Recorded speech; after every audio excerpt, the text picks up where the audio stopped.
rise in the night. Ghostly figures glide out of sight. Wolves howling under pale moonlight. Darkness creeps and grabs too tight. You are falling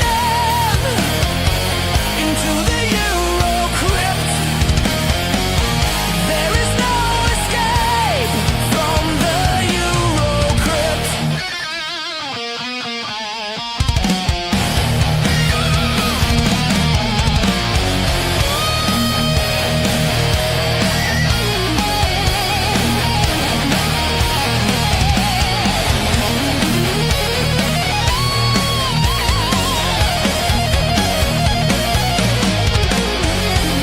Fog curling through cobblestone streets. Footsteps echoing heartbeats. Vampires hunt their nightly feast. Lurking monsters are released. Silent scream in a sepia dream. Melancholy miles downstream. No one's safe, or so it seems. Worlds unravel at the seams. You have fallen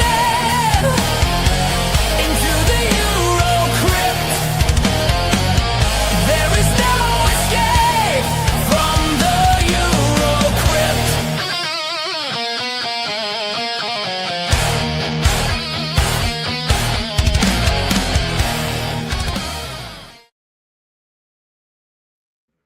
All right.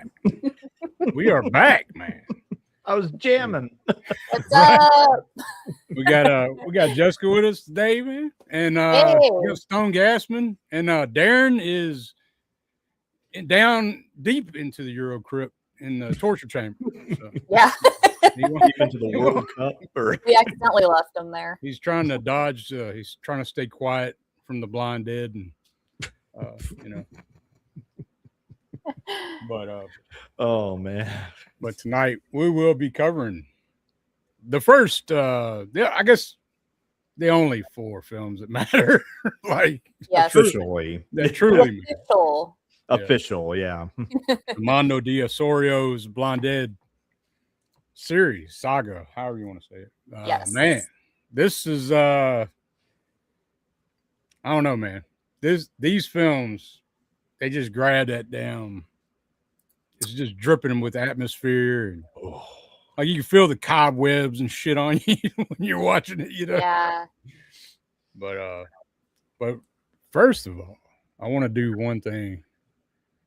What are you doing? What are you doing? What are you doing? What are you doing? Yeah, just had to ask y'all that, you know. The Patrick button. Yeah.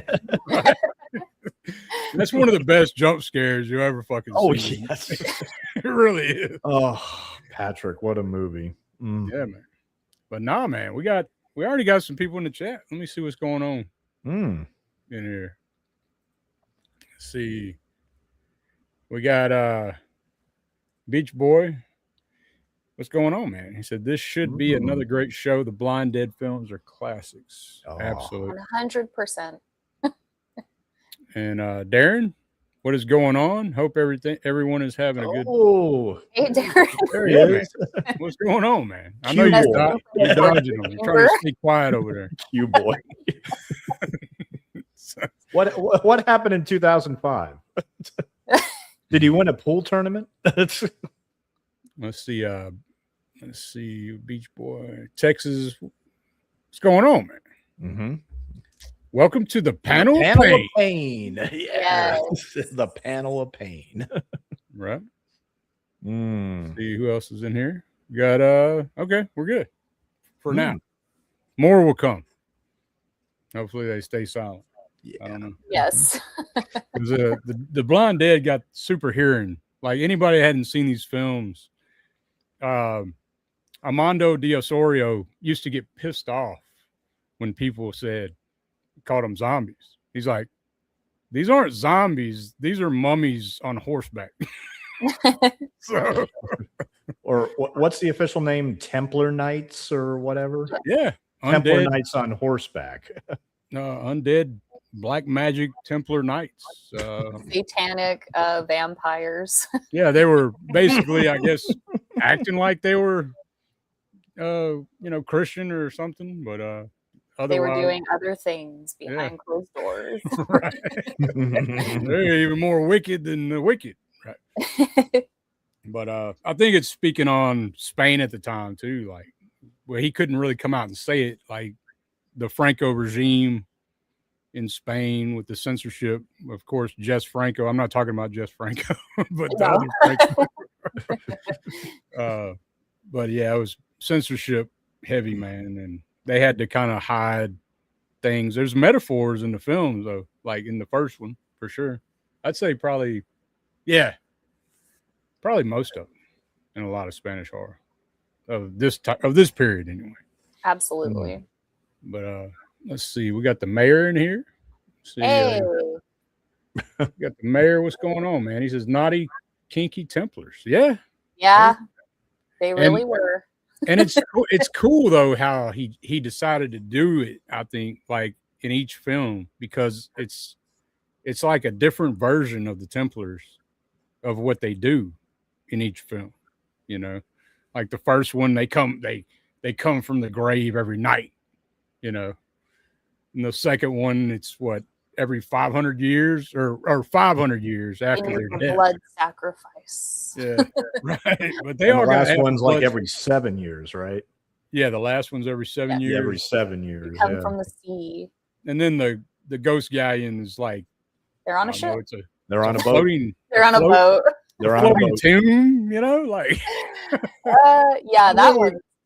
I mean, we'll get into it, of course, but I love when that professor says it has to be. We're in a parallel universe or some weird shit. What did he say? You know, yes. And I'm like something like that, and I'm just like, oh, okay. That's yeah. Let's see. Let's see, Simon Templar. Okay. I'm not understanding that one, but maybe you'll fill me in. Simon says Templar. Okay, I got you. Duh. All right, let's see. Thanks, Beach Boy. Good to see you here as well. Yeah, and I wasn't supposed to read that, but I did it anyway. But anyway, I guess before we get into it, I do got a first clip.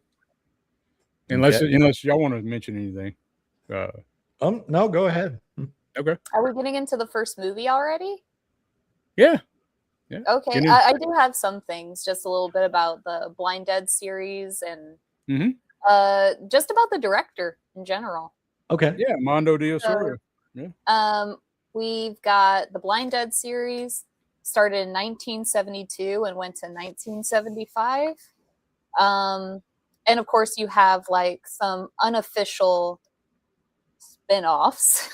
They were very influenced by the Blind Dead series to come from other directors that were not Armando de Ossorio. And that would be like the Jess Franco movie from, let me see, I got the year, 1982, which is Mansion of the Living Dead. And then you have John Gilling's Cross of the Devil, which is actually right here. This came out in the Volume 3 Danza Macabra box from Severin.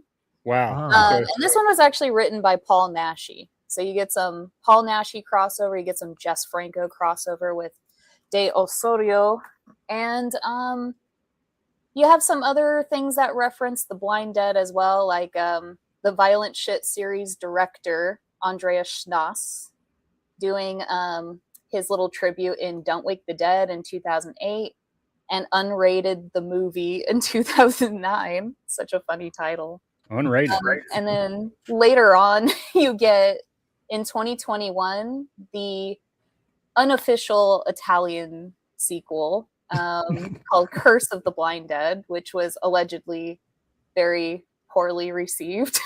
Oh, yeah. Allegedly. Allegedly. I did see the trailer. It looks pretty rough. Oh, I didn't watch the trailer yet, but I got to check it out. And then we got the Full Moon Features produced unofficial sequel called Scream of the Blind Dead. And Dirk was saying that that might actually be a short film. Yeah. So I don't know, but there's tons of things to reference the Blind Dead throughout the years, including Peter Jackson in Lord of the Rings with his ring wraiths, his Nazgul, coming out, and all you hear are the horse's hooves like hitting the ground and like that epic music playing. And I was thinking of it when I was watching the first Tombs of the Blind Dead, and I'm like, this is exactly how the Nazgul come out. Like when the Knights Templar comes out of the tombs and they're riding out on horseback, is the same way that the Nazgul enter the movie. It's so cool. I never put that together, but I think you're spot on. I did this last time, and I was like, there's no way that he was not inspired by this. And I know that he's like a huge horror nerd too. But he probably saw it for sure. Oh, definitely. And this is definitely like one of the more, I would say, like essential Spanish horror films too, especially with this first Tombs of the Blind Dead. Yeah. And then it was so successful that obviously it had 3 official sequels.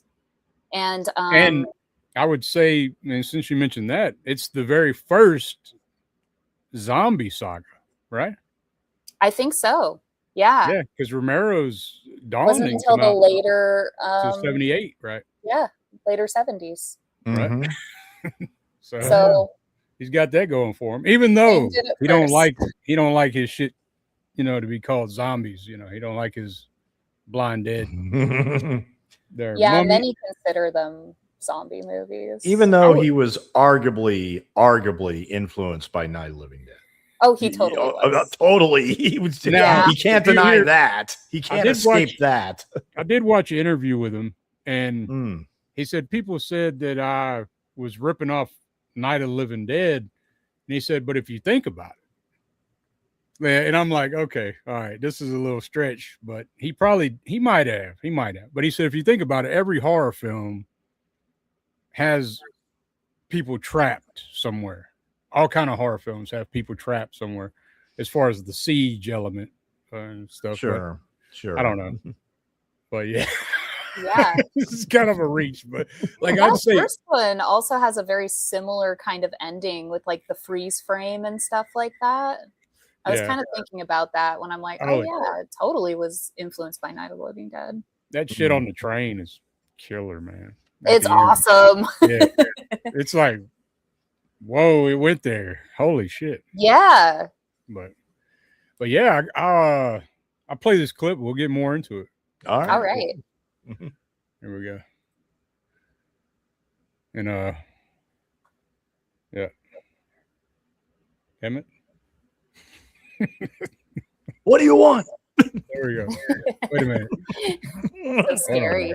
Now I'm tripping. Make you jump again. Just Where is that motherfucker? Oh yeah. That's me right now. I'm trying to find this shit. Holy shit, what is going on? I thought I had the shit ready to go. Oh. Damn it, I hate it when that happens. Now they're not here. What is going on? Well, holy shit, y'all. This is crazy. Oh no. They vanished. The Knights Templar invaded your computer. Yeah. Something happened. We're talking about them. Yeah, this is crazy. This has never happened. I had them ready to go. All you hear is that same like theme music cue where it's like, oh. Every time they started playing that, I mean, it was cool, but every time they started playing that, I thought about the monks and Monty Python and the Holy Grail, where they just they're like hitting themselves. I can't help it. Oh, I thought about that every single time. Well, I'm getting it. I'm getting it together, but for some reason they just vanished. I do have it still, but I'm having to do something else. But anyway, I'll speak about Amando a little bit. Okay. So I would say he's a pretty big figure in Spanish horror. especially its exploitation, gothic, low budget cinema, right along with Paul Naschy, Jess Franco. Yes. There's some films I want to check out from him though. So there's one in '69, Malenka, the vampire's niece. It's also known as Fangs of the Living Dead. It's got the beautiful Swedish actress Anita Ekberg.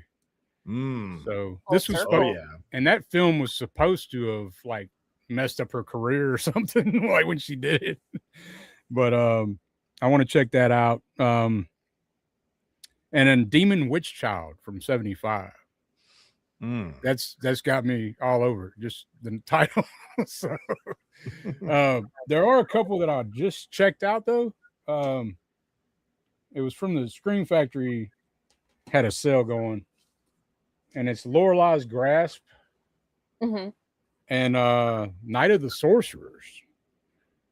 So it's a double feature from Scream Factory, and Night of the Sorcerers is kind of strange because it's similar to The Blind Dead in a way. It's set in Africa, and these voodoo people, they are sacrificing women, tying them up, but they're whipping the clothes off of them, and then the guy rapes the woman, and then they cut her head off on an altar, and then she turns into a fucking vampire. So Whoa. I was like, what the hell is going on? You know what? All of those things do happen in the Blind Dead series, so I'm not surprised. Right. Yeah, it's pretty wild, but that's cool. Yeah, and Lorelei's Grasp was pretty good too. I dug it. I dug it as well. But I did get the Tombs clip, so here we go. Tombs of the Blind Dead is a bleak, atmospheric Spanish horror film in which a group of vacationers stumbles into the cursed ruins of Berzano, where the undead knights Templar return from the grave night after night, blinded after their execution for ancient blood rites. These hooded revenants roam the night on horseback, guided only by sound, turning the film into a slow-burn nightmare of crumbling monasteries, moonlit terror, and relentless doom. A woman named Virginia is the first to get pulled into the mystery, and once the group realizes the dead knights are real, the movie shifts into a tense survival story. The blind dead emerge at night, stalking the living through the darkness, while the characters try to escape the cursed ruins and the surrounding countryside. In short, it's less a fast zombie movie, and more a slow, eerie descent into a haunted medieval curse that keeps tightening around the characters. A landmark of European cult horror, Tombs of the Blind Dead delivers one of the genre's most memorable monsters. The eyeless shrouded Knights Templar, brought back to life in a haunting tale of forbidden rituals, abandoned ruins, and unstoppable undead vengeance. Sweet. Awesome. And And that sums it up pretty well. That is Peter Jackson's Demonic Orc. Mm. Yeah, so appropriately enough. I was like, is that Christopher Lee? Right. No, it's legit. It said Demonic Orc. I was like, perfect. Really? I was That like, sounded cool. cool though. It fit the vibe. Yeah. Oh, yeah. But man, how do we get into this? It's a kind of a strange setup how it starts, right? Yeah. It's Because like it turns into a completely different movie. Kind yeah. of, yes. Yeah. So at the time, I think this, like, from what I was so I have the Synapse version. This has a lot more special features and everything. On the Synapse Blu-ray. Tombs of the Blind Dead. Somebody was saying on there that they think that this was the first lesbian scene in a Spanish horror film or Spanish film period, you know? Oh, probably. And so Probably, sure. the setup is like was it Virginia and Roger are hanging out, whatever, and then she sees her old friend from school or whatever. And then you're like, okay. She's into dummies. Yeah. No, not dummies, mannequins. I mean the mannequins. Mannequins. But Roger's just like all over. What's her name? Betty. Immediately Betty. from the start. You know, but like they're not together though, right? Ain't that what he tells her? He tells Betty that it's that's never not his girlfriend. It's never that clear, to be honest. Yeah, they're kind of like somewhat dating, but they're not really. They're kind of romantically interested in each other, but like when Betty comes in, Roger's like, "Hey, what's up? Like this girl needs to go on vacation with us, right? Yeah, come camping with us." But, yeah, but Betty doesn't like camping. Right. Virginia, come camping with us. Why not? And Virginia's like, well, you got to bring a date, you know. Like she's like, all right, date don't show up, and then I don't know. What did y'all think with Virginia? She's like, do you think she's just awkward between them? You know, she says they're flirting with each other, kind of. Well, like, right. I saw it as I thought there was like two lines of uncomfortableness that it was with her. I think perhaps that she did like him and was like Roger more than he liked her. A little jelly over what he was doing. But also I think because of the fact that there was this thing that happened at school in their past where they had this little lesbian encounter and she didn't want it to go in that direction, you know, and have it compromise things, I guess, because I mean, who knows? It could have ended up being a threesome, you know, at one point, I was thinking that she was jealous both ways and she just said, so. She jumped off the train. Yeah, she's like fed up with their bullshit. She jumps off the train. It's like, nah. And then she got a little radio. She's gonna go camping. Yeah, that seems like a good place to go camping. to be fair, of all four films, these characters were the ones I cared about the most because we got enough backstory. Not a lot, but enough where I did care about what they were feeling and what they were going through and everything. And can I just also say this was the first time I've ever seen these movies, and admittedly, I had difficulty finding a good copy of Tombs of the Blind Dead online because I'm not kidding. I checked 3 different sites: YouTube, Internet Archive, and OK Russia. All of them, they go back and forth between Spanish dialogue and English dialogue. Mostly English dialogue. Well, but there were times where it would just cut into Spanish. Tombs does that a little bit. It does. And I'm sure the physical media copy is all English. No, Tombs does it on even the Synapse and this DVD version. Oh, it does that on purpose? Yeah. It's got a hybrid version and then it has a full Spanish version as well. Oh. I just saw the Spanish version. I've never seen an English version of this movie. Oh, really? Okay. There's a hybrid version where it's in English, but then there's certain moments that are in Spanish. Yeah. So it was a hybrid. Okay. At first, I found that a little frustrating, almost to the point where I almost gave up on it. But then I decided to MST3K it by injecting my own dialogue, you know. Right. And like I said, I had a blast watching this. I did. Okay. But like I said, there were some lines of dialogue that I wrote down that to be honest, it just made me laugh my ass off here. One point. See. Oh yeah, the doctor took extra time on this one. Really? really? Okay. You're a gentleman, but I like him more aggressive. Yeah. Oh, yeah. Okay. Yeah. That's the chick that's with Pedro, right? Yeah. Yes. Your jealousy touches me.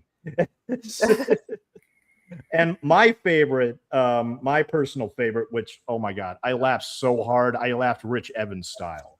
Seriously. He's not here. Go get him. What? He's not here. No, go get him. What was that? Was there something with the translation that just got lost? Or I mean, there were moments I laughed my ass off. But then again, there were also just great eerie moments, great moments of atmosphere. I love the whole mannequin sequence. Yeah. Especially that is a great centerpiece to the movie. But just the scenes of the Knights Templar, just like during the magic hour shots, the day for night shots, where they're just riding their horses with the sky in the background, gorgeous, gorgeous, love it. And everything's like when they're on horseback, right? It's all in like a lot of it's in slow motion. I think it's all in slow motion when they're on horseback for the most part. Pretty much, and Amando said that what he's trying to capture there was that whole place right there was like outside of time and space, is what he was saying. That's what I got from it. Yeah, because it's like a supernatural kind of uncanny effect. So then a very uncanny effect, but effective.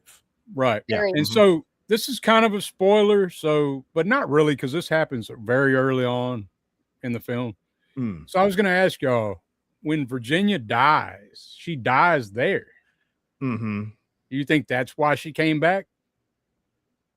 Possibly. Like, it doesn't really ever, I mean, kind of a spoiler, but it doesn't really ever happen in the other Blind Dead movies, right? Or it doesn't happen with anybody else, right? Exactly. And it don't happen later on in the film. Yeah. One of my few that place is cursed, I guess, that abbey, you know? So it tripped me out. I was like, okay. Yeah, but then later on you get other people to die there. So I wonder why they don't come back. That's true. One of my few complaints was, okay, I think I understand, you know, we have to get to the monastery at some point. But I mean, when she left the train, I mean, to me, common sense would have been, well, if you want to go back to where you were, why didn't she just take the train tracks back? She just went off in the middle of nowhere. It's like, does she know where she's going? I don't think she does. And then she ended up at this monastery, and she thought, okay, I guess I'm going to stay here for the night. And she's taking off her clothes like she's about to take a shower. Like, what are you doing? We're in a Spanish horror What are you doing there? What do you think is going to happen? Right. And there's a little foreshadowing going on there too, when she's undressing and you see the fire, like, you know? Yes. Absolutely. And just to let everybody know that this movie was filmed in both Spain and Portugal, and that the monastery is called the Monasterio de Santa Maria la Real de Valdeiglesias, Pelios de Prezia in Madrid. And I wasn't going to attempt that, Stone. I'm glad you did. I knew I had to take a shot at it. And just real quick, it was founded in the 12th century as the main Cistercian foundation preserved in the community of Madrid. Its origins trace back to the Mozarabic hermitages in the valley, unified in 1150 by order of King Alfonso VII, and later incorporated into the Cistercian order with monks from La Espina in Valladolid. The building reflects various construction phases from the Romanesque, Cistercian apses to Mudéjar Gothic and Baroque elements. Highlights include the single-nave church with a tripartite head, the so-called Mozarabic chapel, the cloister with its dependencies, and the Baroque facade from the 17th century with a bell tower. And I bring all that up because, I mean, I could see the director, forgive me, I forget his name off the top of my head. Amando, yeah. Just finding this location and thinking, this is a perfect location to shoot a horror movie at. And to me, that's the star of the movie. It is. Yeah. Totally the star of the movie. I could not, I mean, I'd like to go there sometime, but it's only open on weekends in Madrid. Right. And they had to shoot the exteriors, like a lot of the exteriors in Portugal, because of the Franco regime as well. So okay. Yeah. That's why you get the Portugal setting and a lot of the interior stuff. The abbeys in Spain, though, I believe. Yes. Yeah, near Madrid. Yeah. But But it's a gorgeous location. But then again, I just don't understand where she got the idea. Okay, I'm just going to stay here for the night. Like, why? She I guess sees it in the distance and makes Yeah, her I way guess she out. was pissed off and she's jealous, and I guess but then she got her little radio. She's cool. She's just gonna kick it. Yeah, She's You like, can't tell. like fuck them. She's Yeah. completely free, I guess. Like, Oh, I don't know. I was like, you go, girl. fair enough. I mean, I think anybody else would have just taken the train tracks back to the station. But and when they were on the train with all the smoke coming in, I was thinking, wait a minute, who's smoking? All the smoke that's around. I was like, I'm going to go out for fresh air, and there's smoke everywhere. Like, what fresh air? There's no fresh air out here. See, that's what I'm saying. There were moments where I could not help but laugh, not at the movie, but just, I was totally entertained all throughout, even though there was these things that maybe like think and question and do all that, but do that for any movie. But man, I had a blast watching this. What'd y'all think about the creepy coroner or the coroner's assistant or whatever? Like, that dude is like, what the playing with his frog and his bird, and he was nasty as hell. But I mean, he's looking at the reaction of them while he's pulling the sheet off. I know, he's like, it's like, dude, relax. He had no chill. Okay, Igor. Like, like, oh man, sadist, man. Yeah, he was sadistic. Totally. Oh, and the other thing that kind of bothered me was when the two of them went back to look for Virginia, and these two detectives just come out of nowhere. What were they just hiding in there the whole time? What were they doing? That's what I'm saying. I started to invent things like the horses when they got spooked and ran off. Well, I imagine that the horses just wanted to be alone out in the meadow, so they decided to. But no, man, it's I don't know, man. This one here, it first time I seen it was the Synapse release when Synapse released it, and I know people had probably seen it way before. I got this later on, Yeah. Oh, that's nice. That is beautiful right there. Is that out of print, you think? Or Yes. It is. Like, I had to buy it off of eBay, where I bought mine. So, my husband has had his since it came out. So yeah. It's been around for a while. I think 2016 is that sounds so. So about a decade. Yeah. But yeah, I mean, you get a lot though, man. You get all 4 films. I'll just show right quick. Tombs of the Blind Dead. You get Return of the Evil Dead. Return of the Evil Dead. Sam Raimi. Anybody? Yeah, right. Yeah. I wonder if Sam Raimi knows about that. Oh, probably. The Ghost Galleon. I like that cover. That's a I killer love the cover. That's awesome. And then you get Night of the Seagulls, of course, is what I used for the thumbnail. But, in the morgue, did you notice the swinging lamp? Yeah. And then you get and it's just like randomly swinging like that. That was a nice touch, whether it was on purpose or not. That was a nice touch. Yeah, it worked well for like the creepiness of the scene and the lighting. It just made it really eerie. Oh, and remember when they showed her when they showed Betty the wrong corpse to identify the body? Right. Here again, another moment where I burst out laughing because it made me think of one of my favorite comedies, Ruthless People, where Danny DeVito's wife, played by Bette Midler, gets kidnapped for ransom, and he decides to celebrate by opening up a bottle of champagne. Well, the police take him down to the morgue. I think we found your wife, and and they pull back the cover, and it's a black guy, and Danny DeVito's just like, that's not her. That's not like showing her the wrong corpse. Oh, I'm sorry. Oh, wait a minute. No. This corpse. These people running the morgue. What? Let's see. I got Beach Boy saying, wait, hold on. Never mind. There are people talking to each other still. All right. Simon Templar, is he a saint or something? The Saint with Roger Moore. Good guess, Mary. All right. Hola, Dirk and crew. Is Darren out filming a giallo? No, he is. No, he's trapped in the dungeon. Yeah, he's avoiding the dead. You know, so you don't want to get sacrificed.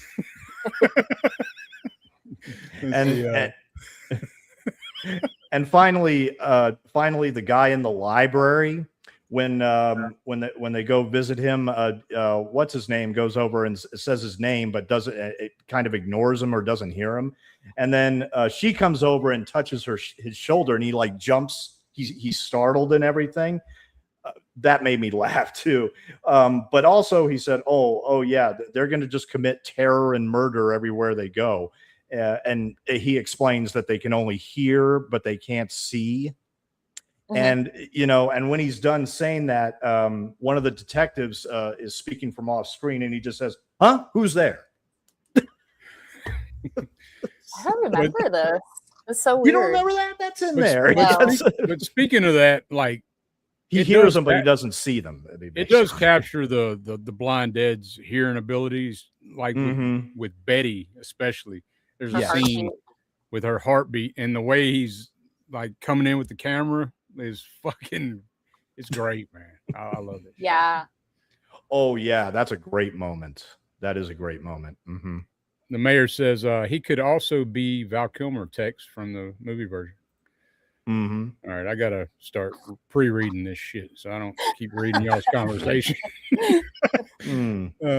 The mayor says, never thought of that, Jessica. Time to bust out my Lord of the Rings box set. Yeah, I never did. Yeah.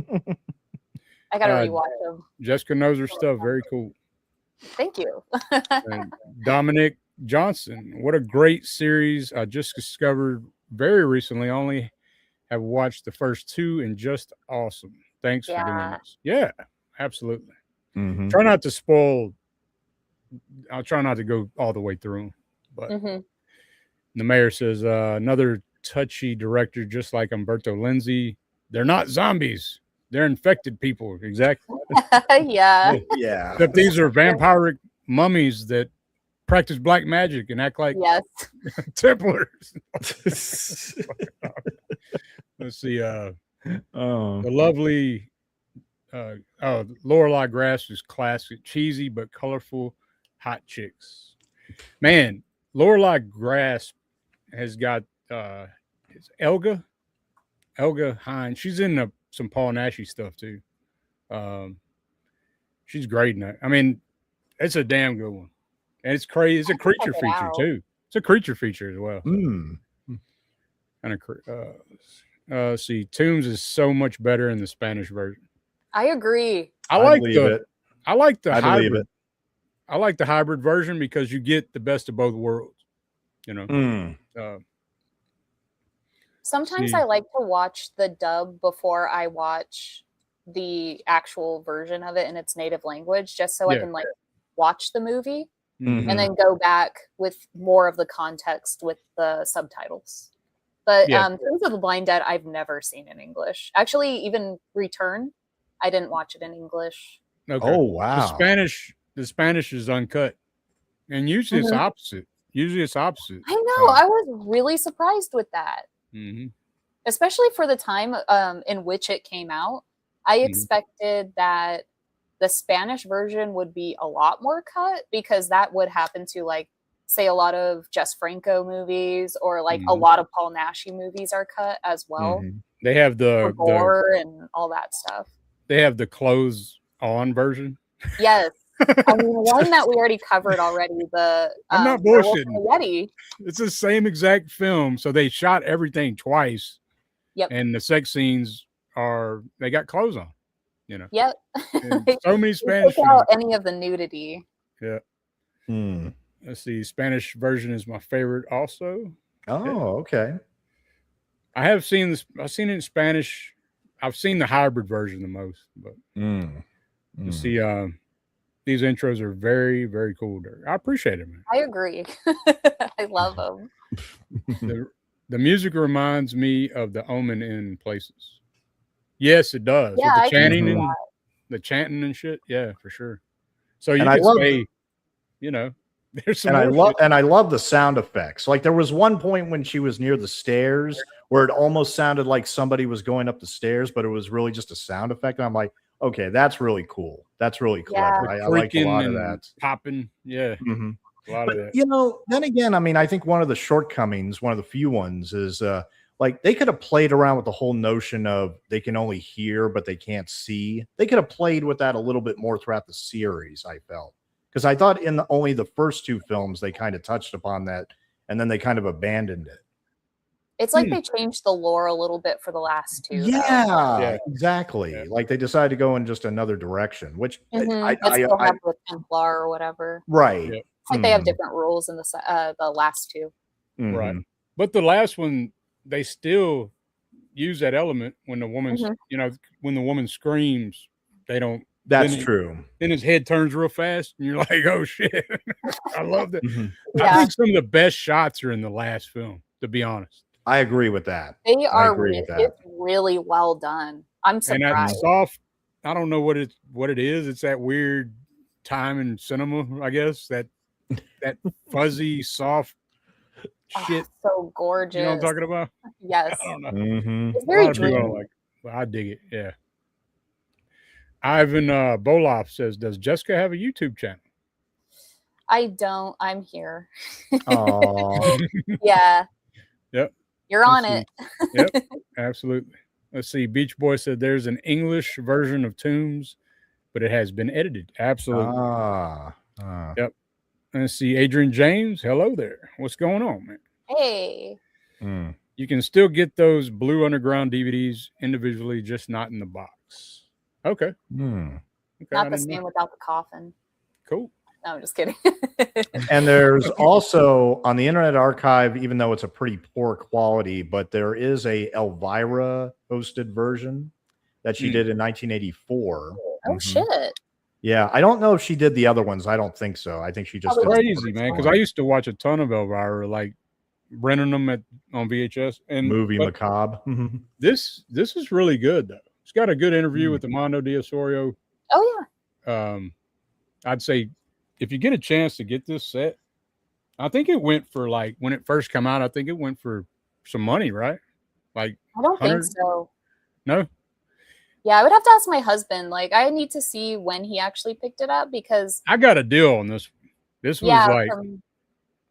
for me, this was like $60. So yeah, that's not bad. Yeah, I've seen it go for way more. Right, because I've seen it for 200 and stuff like that. I was like, hell no. I know, and then there's the random guy that's like, it's 800. It's like, right, and that'll sit there for everybody. Yeah. Everything. 800 what? Euros? I know what. But nah, man. Let's see what else. Did y'all want to go any further into this one? I have some weird facts about Tombs of the Blind Dead. Please. Please. So this was actually, when it was being advertised and kind of shipped around in theaters, it was rated V for violence, just like Mark of the Devil. Shit, yeah. And people were given the barf bags in theaters and stuff like that for the whole gimmick. And, I think they were also offered psychiatric care if they could make it really through the hyping movie. it up. Hell yeah. Wow. Oh, no. That was actually Malenka. Okay. That they were offered psychiatric care. I could see that though. That's 69, you know. Yeah. So one of their gimmicks was like offering psychiatric care for anyone that sat through the movie. But Tombs was definitely at one point, like, you know, had that gimmick of being rated V for violence. And then obviously the movie was so successful that we got 3 more official sequels. When it came to cuts, the torture scene that we get in the movie, which is actually like kind of shocking for a movie like this in 72. I was like, damn, I don't remember it being that crazy and violent. But it was actually moved to the beginning of the film and kind of changed the narrative like a little bit in the English version. And then the lesbian love scene between Virginia and Betty was removed. The scene with Pedro, creepy ass Pedro, assaulting That's a weird Betty. scene. Oh That's god. weird. No, like what Pedro. the fuck is wrong with this guy? Like he's It's creepy just- anyway. Like he's Yeah. a scumbag, but he takes it to the next level just because they're alone. Yeah. That's You when don't, it was cut. you don't know What else? Betty. Oh, you don't know Pedro. But that, Oh, yeah, that's exactly what it said. but That's that what I'm scene, saying. I laughed my ass off. but that scene's weird. Like after, it's like nothing happened. It's like Like, nothing not happened. really, They just go no. back to like It's you just know normal. You know trying to survive, I guess. what the Mhm. hell? And then like towards the end, we have the Templars boarding the train, killing everybody. Fucking love Mhm. it. There's a shot of a woman being murdered and the blood dripping from her and onto a child. And a That was Templar's cut. approaching the child. To Yes. So all that was cut. so you're like shit. You know. Nobody is safe. Mm. And then another weird fact was that when it was being like shipped around in theaters, it was heavily edited and kind of Mm. marketed as a Planet of the Apes movie. Right. Right. Read Because- about that. That's weird. Yeah, That's super like- weird. But that's- Like That's. I mean, that goes to show you like the grindhouse drive-ins back in the Exactly. day. You know. Yeah, it was Mhm. said to have only played a couple times in US theaters. So I'm assuming it was probably through the Grindhouse. They try to change the narrative and make the Templar kind of like deceased apes.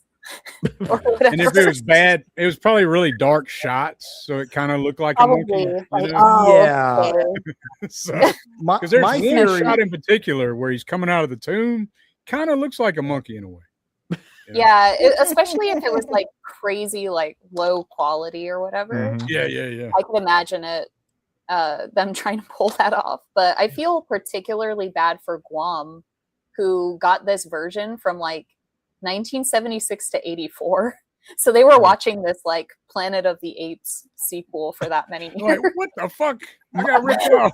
Well, my theory on that, because I'm a huge Planet of the Apes fan. My theory on that is because, well, you know, the Planet of the Apes series, the original 5 films was from 1968 to 1973, and those were huge for 20th Century Fox. I think Mhm. that they just, you know, they just wanted to ride the coattails of something successful. They Just absolutely You marketing. know, did. and said, "Oh yeah, this is another ape movie. Come check it out." This You is know? one you haven't seen. One That's you haven't exactly what seen. happened. Yeah. Yeah, so there wasn't like no reason for it. It's literally because Planet of the Apes was so freaking popular that they were like, Mhm. okay, yeah, this is a Planet of the Apes What movie. the hell That's how happened we're to gonna the apes? sell Where it. they got their eyes ripped out and turned into knights and fuck. On a side note, have you seen Beneath the Planet of the Apes, which is the one that came out, the second one in 1970?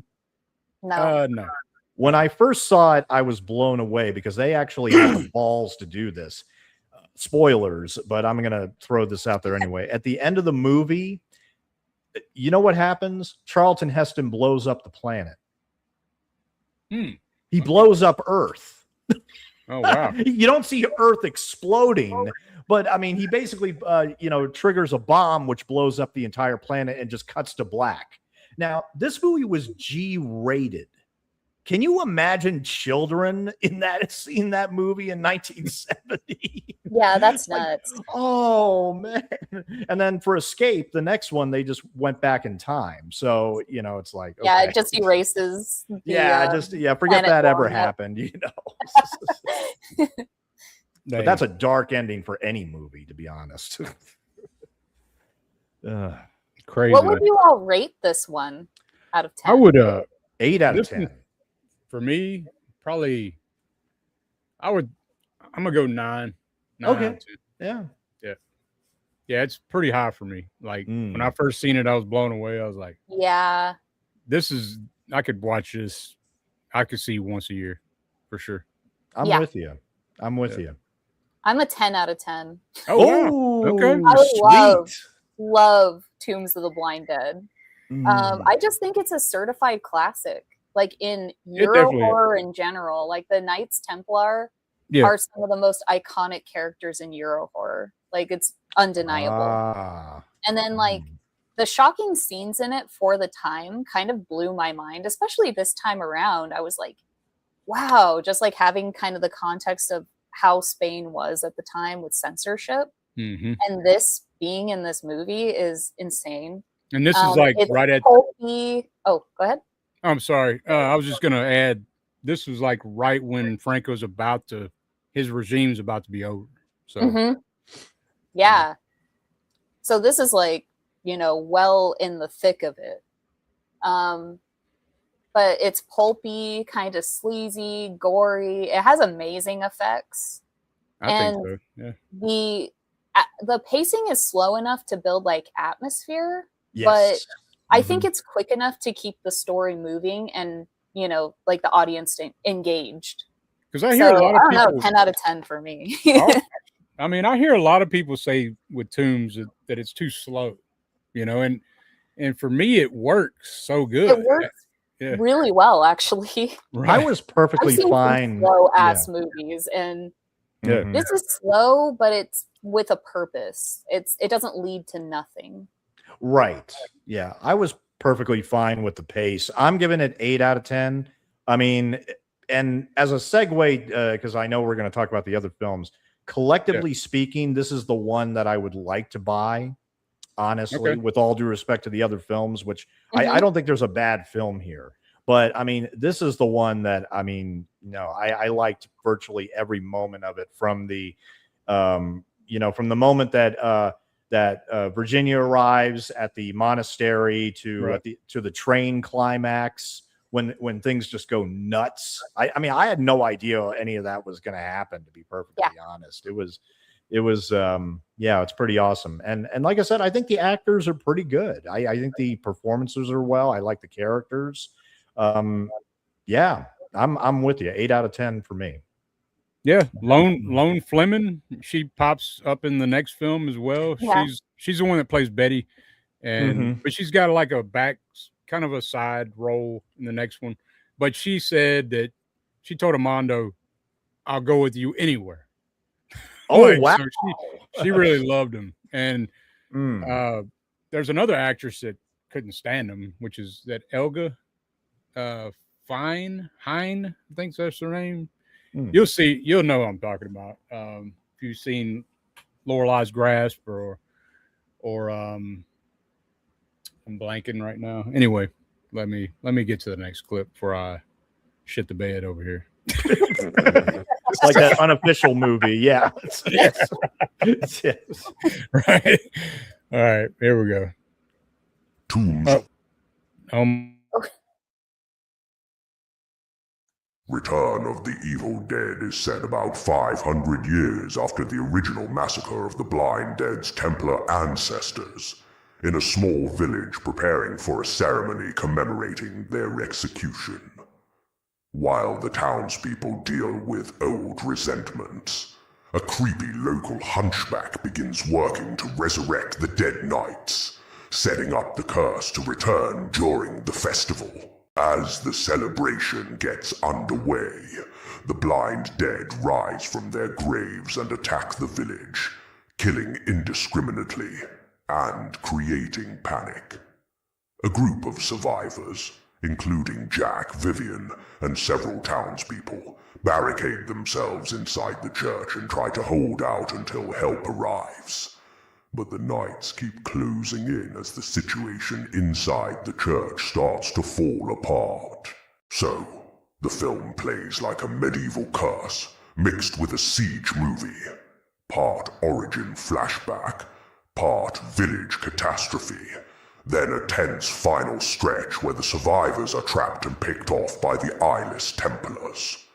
By the end, it feels less like a simple monster movie, and more like a doom-laden eruption of an ancient sin that never stayed buried. The blind dead rises from the grave and attacks the village. I think that's the new voice for the EuroCrypt. And then you hear the Templar Knights. That's awesome. And I love that sound, like in the background score of the Blind Dead films. It's like you hear this random rah! Yeah. Yeah, I love that shit, man. But no, man, this one here, like I was like going back through these, I was like, this kind of ramps it up a little bit, you know? It's more ambitious. Yeah, it ramps it up a bit. Yeah, this one is action packed. Oh yes. And you got a lot more swords getting pulled out and fucking madness. Like there's a, you think Spielberg ripped this shit off? Well, one thing's for We sure. already I mean, said Sam Raimi and Peter Jackson, so let's throw Spielberg's ass. Yeah. one thing's for sure, like the mayor in Jaws, the mayor in this village is effing nut bar. Okay. Yeah. This guy Oh, is. Yeah. I don't This believe in guy's on another level. superstition. You thought Like- the mayor in Jaws was a piece of shit? Nah, this guy. Right. This guy. This guy. This is- guy. They're gonna have a whole celebration of these nights that they so in the first film, like we didn't mention that the first film when they were killed or executed or whatever, they were hung and the crows ate their eyes out. Yes. And this one, their eyes are burned out and then they're burned alive and shit, right? Yeah. It's pretty gory and like really crazy. Really over the top. He doubles down on everything. It does. Yeah. Right. And it starts with them like making their sacrifice too. So like you get the whole scene with them like drinking the blood out of the maiden that they have tied up and they cut her and they cut her heart out and the guy bites it. Yeah, he's eating it down. Yeah. And then they got a, like I might be mixing one of them. Is that the one with? No, he's got the bowl. He's got the bowl, right? Ready for Yes. the, or is that the next one? Yeah, he's got the bowl underneath. Yeah. He's like drinking the blood from the bowl and passing it around. And then they get caught by the villagers, tied up. And basically, one of the Templars says, we're going to come back to haunt you. We're going to find this village. Like after we die, we're going to come back and terrorize this village. And he's 500 like, years. Oh, no, you're not. And he burns his eyes out. And he's like, now you guys can't see where you're going. You're never going to find this place. And then they burn them. Right. They should have burned their ears too. Yeah. I know they didn't think of that. Well, they You increased. might as well the- knock out all Obviously the burn senses. their eyes out. Though. Knock out all the senses just to be sure. Yeah. But man, this has got Tony Kendall, who was a model turned actor. I believe it. He's playing Jack, and he's been in a lot of damn movies. I was looking at his filmography. Mario Bava's The Whip in the Body, though, 1963. He plays character Christian Merilif. He's in Lorelei's Grasp as well Oh. in 73. He's been in close to 50 films, so I wasn't going to write them all down. Like, we were going to do that. He's But, got a little bit of a Elvis vibe in He this does, man. movie. And in Got the Lorelei's little Grasp, sideburns. he kind of thinks like he's strutting around. He's a hunter in that one. He thinks he's like he thinks his shit don't stink kind of deal, you know. Like, but and then you got Esperanza Roy is Vivian, which I thought she's been in a lot of damn movies too. But there's only one movie that I want to see that when I was looking, A Candle for the Devil. Oh, I just picked that one up. You did? Okay. I did. I definitely want to check it out. I haven't watched it yet. I just picked it up maybe a couple weeks ago.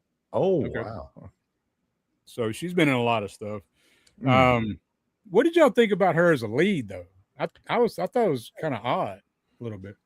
I don't know. She's not really like super charismatic, but she's got the side story going on with Jack where they were romantically involved. So I guess it kind of works because they kind of just like do their own thing. And then you have this whole cast of characters that are like They randomly want to just get it on in a cemetery. Yeah. rekindle their With the town idiot watching him being a peeping Tom, you know. Right. Oh, I just work here. His name's- Yeah, sorry, I just work Yeah. here. I'm You the know, He's like, caretaker. oh no. Never mind me. Even though he's like this the whole time. And It's what like, was that dude. thing where the camera kept on going back and showed him more in the distance? Did you find that weird? Like Yeah. when he's telling the story. Well, when he's coming down and he starts talking, like, I mean, you know, there's almost like a close up of him, but the more we cut to him, the more the camera goes back. He's kind of far away. So, I did so notice we that see him too. further away. That was weird. That was Yeah. super weird, I thought. I don't know. It was a trippy time in the during that time. Yeah. You know what I mean? Yeah, The true. 70s. True. Yeah.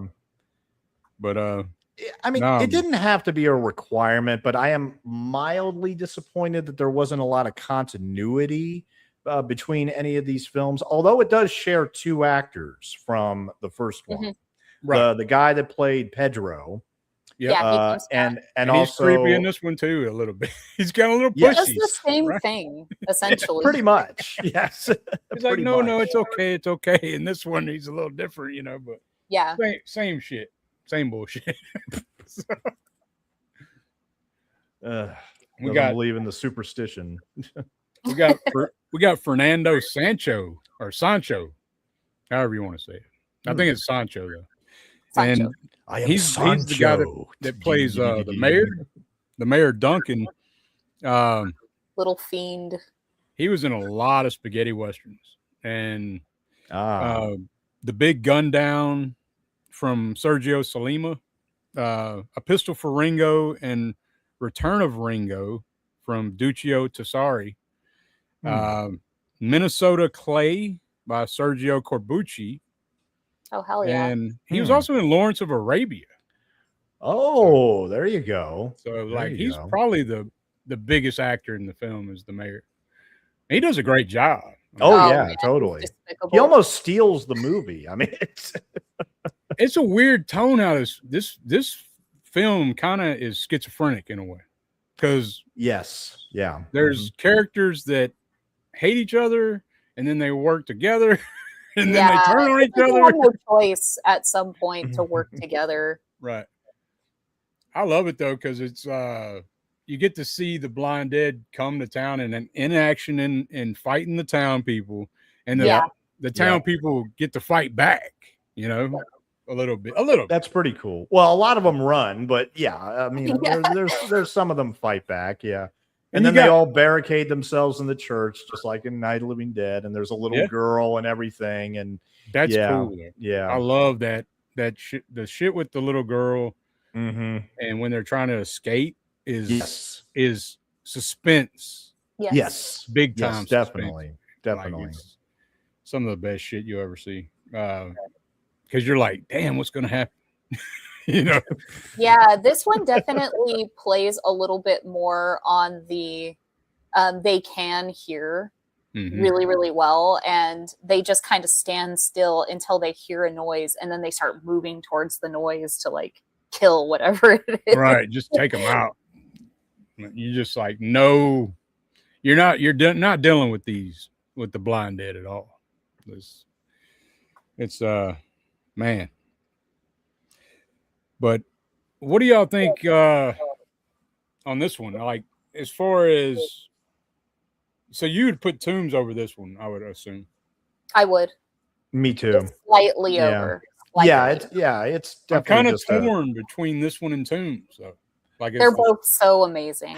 yeah, because of this one has some really good practical like kills in here, and It does. the suspense, like I was saying, I don't know. There's some shit going on, man. That Mhm. I don't know. I think what the original has over this one is simply just the characters are a lot more likable and relatable. I mean, you know, even the weird morgue guy is memorable, you know, in the first film. Here, they're just, I don't know, most of them, aside from the mayor, they kind of feel a little stock, you know. It's like that there's too many of them too. Yeah, And the exactly. first one seems a little bit more focused because there are less characters and they're more Yes. fleshed out. We're like, they're definitely fleshed out in this one. They have conflicts with each other and stuff like that. Like, for example, as we mentioned, this guy Jack comes into town when the village is celebrating their 500th anniversary of killing these knights, the Templars, these evil knights. Yes. And he's there because he's been hired on to like oversee the festival, right? Right. Well, the fireworks, right? The fireworks. Yeah. And it turns out that the person who had recommended him was Vivian, who was his ex-lover. And he doesn't really know that until he gets there and sees her, and he's like, okay. They go off and talk, and she is actually with the mayor. Like, I don't know if they're married or no, the mayor wants to be with her. Oh, okay. Yeah. Like fiance or something. I think he wants to be. I don't know. I could be wrong. I thought. Yeah, I know that they were kind of like involved with each other, and she's kind of more of like a socialite now because they talk a little bit about class for a little bit, like her and Jack.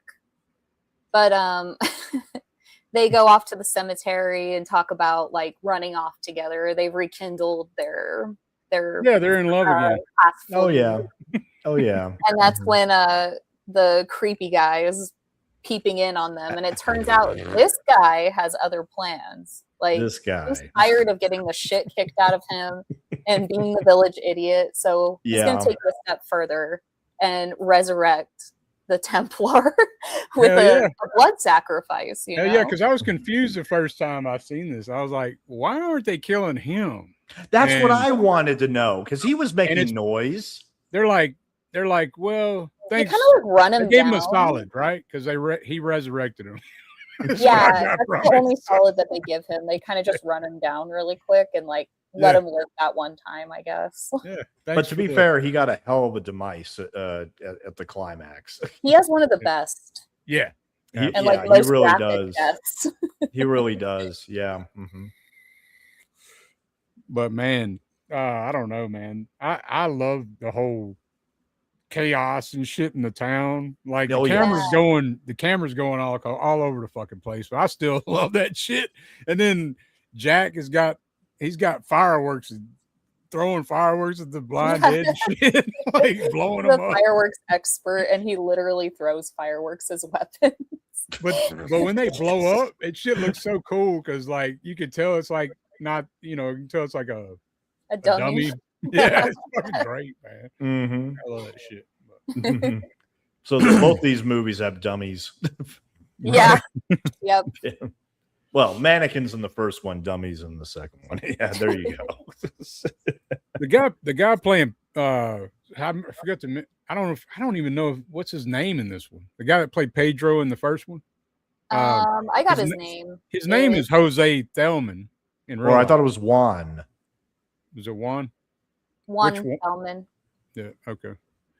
Oh no, his name is Juan in the movie, but it's Jose Thelman.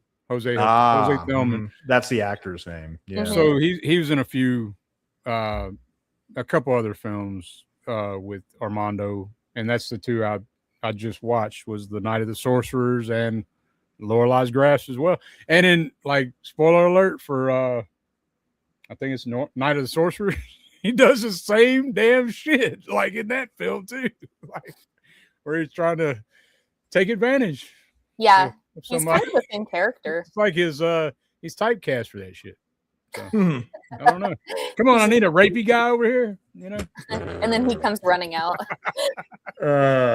Hold on one second, you guys. I'll be right back. All right. No problem.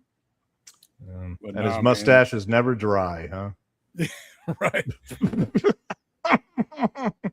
I mean, this one was a lot of fun. I mean, I just thought it was just a slight step down, a small step down from the original. I mean, but they work well. They work well together as a pair, very, very well. Even if there's minimal continuity or virtually no continuity.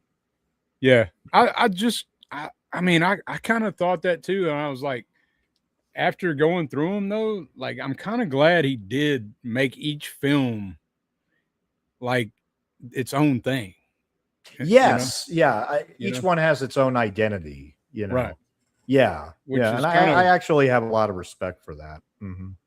yeah, because I mean, think about like all the horror franchises that Oh yeah, it totally. just runs into the next and into the Recycled the next. same thing over and over.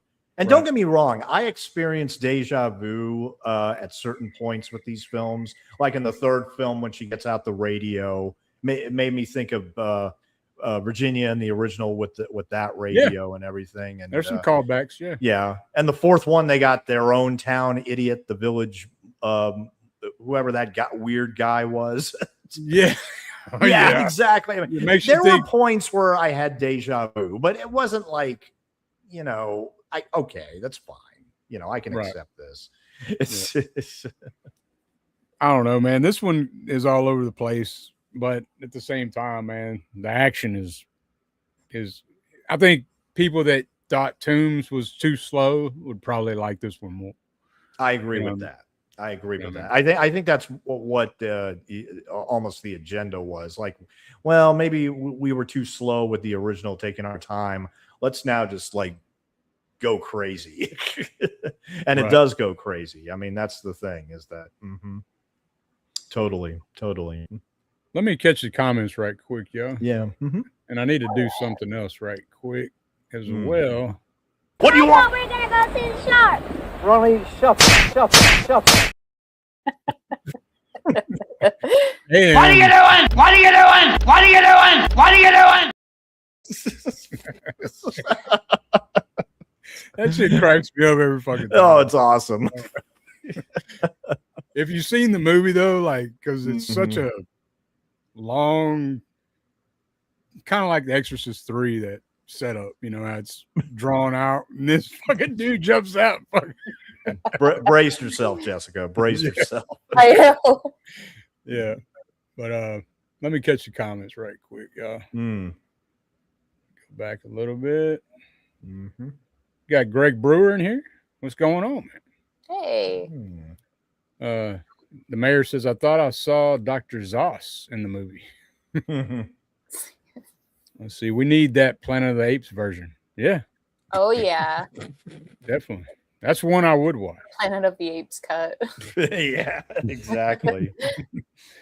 Yeah, definitely get the Synapse Blu-ray or Steelbook. I lucked out and got the Steelbook on eBay for $20. Damn. Sweet. I paid like $50 for that shit when it comes. Oh. Yeah.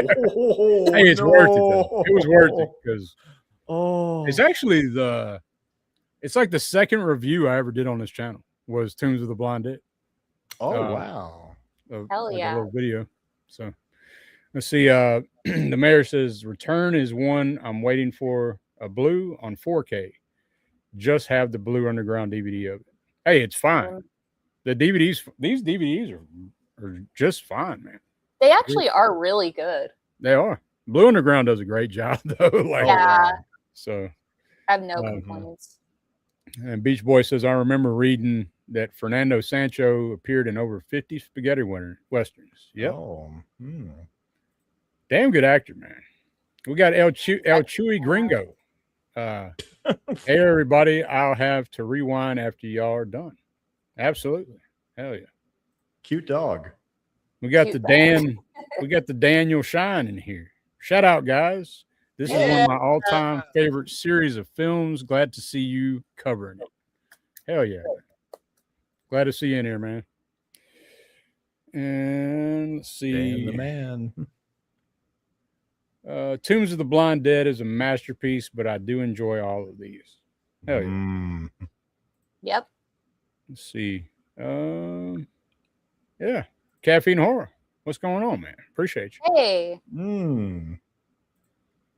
But yeah, man. I don't know how far you want to go into this one, but if you have not seen it, you need to watch it. I would say yeah, for sure. Yeah. Yeah, this is a high recommend. Would totally.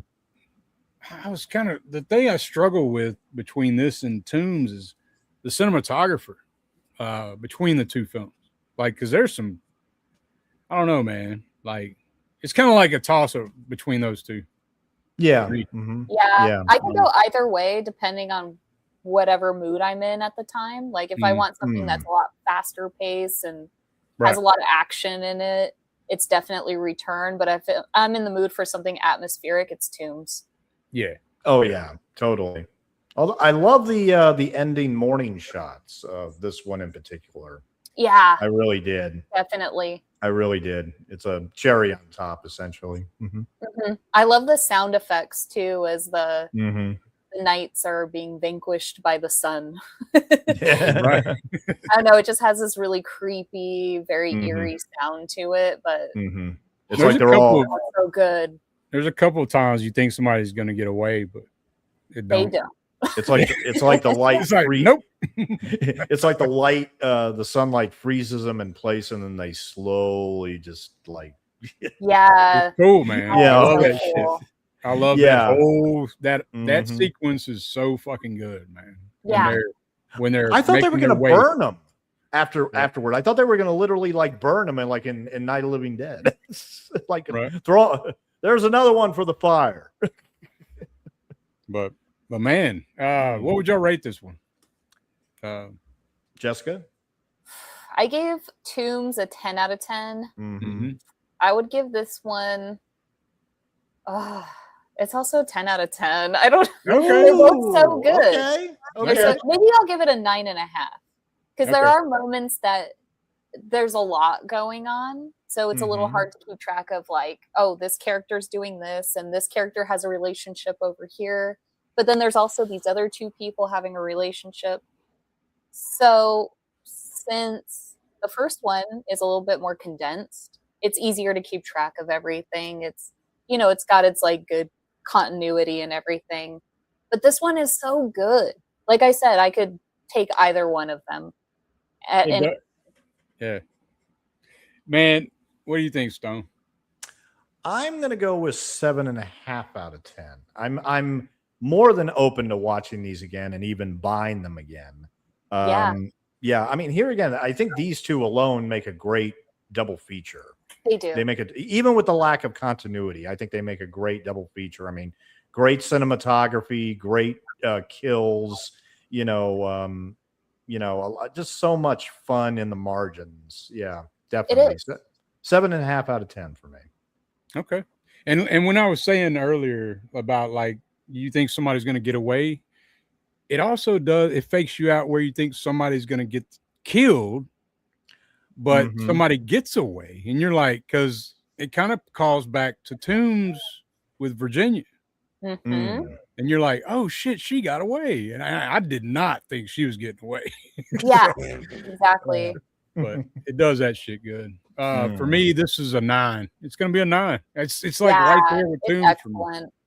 So Yeah. I'm kind of, I don't know, maybe checking it out again. Maybe it just kind of went up. I think Yeah. because Tombs It's I had cool because go ahead. number 1, Yeah. but now it's kind of right there with Tombs for me. So, but yeah, and here we're about to get into some goofy. The dead rise on the ship. Yeah, I love this movie, but I wouldn't call it good. They Yeah. jump in the Now- dinghy. These first two movies are great. They're fantastic. This is a step down. A It's massive still a step. little step down. Yeah. It's the goofiest of the series, and it's but see, so listen to our Amando. He hates this one. Yeah, he does. He hates Whoa, this one out of the four. really? Yeah, the producers made him do this, and they wanted him to shoot it bad. They wanted They wanted it to be one of those so bad it's good kind of movies. They told him to shoot it that way, and He was pissed with the special effects.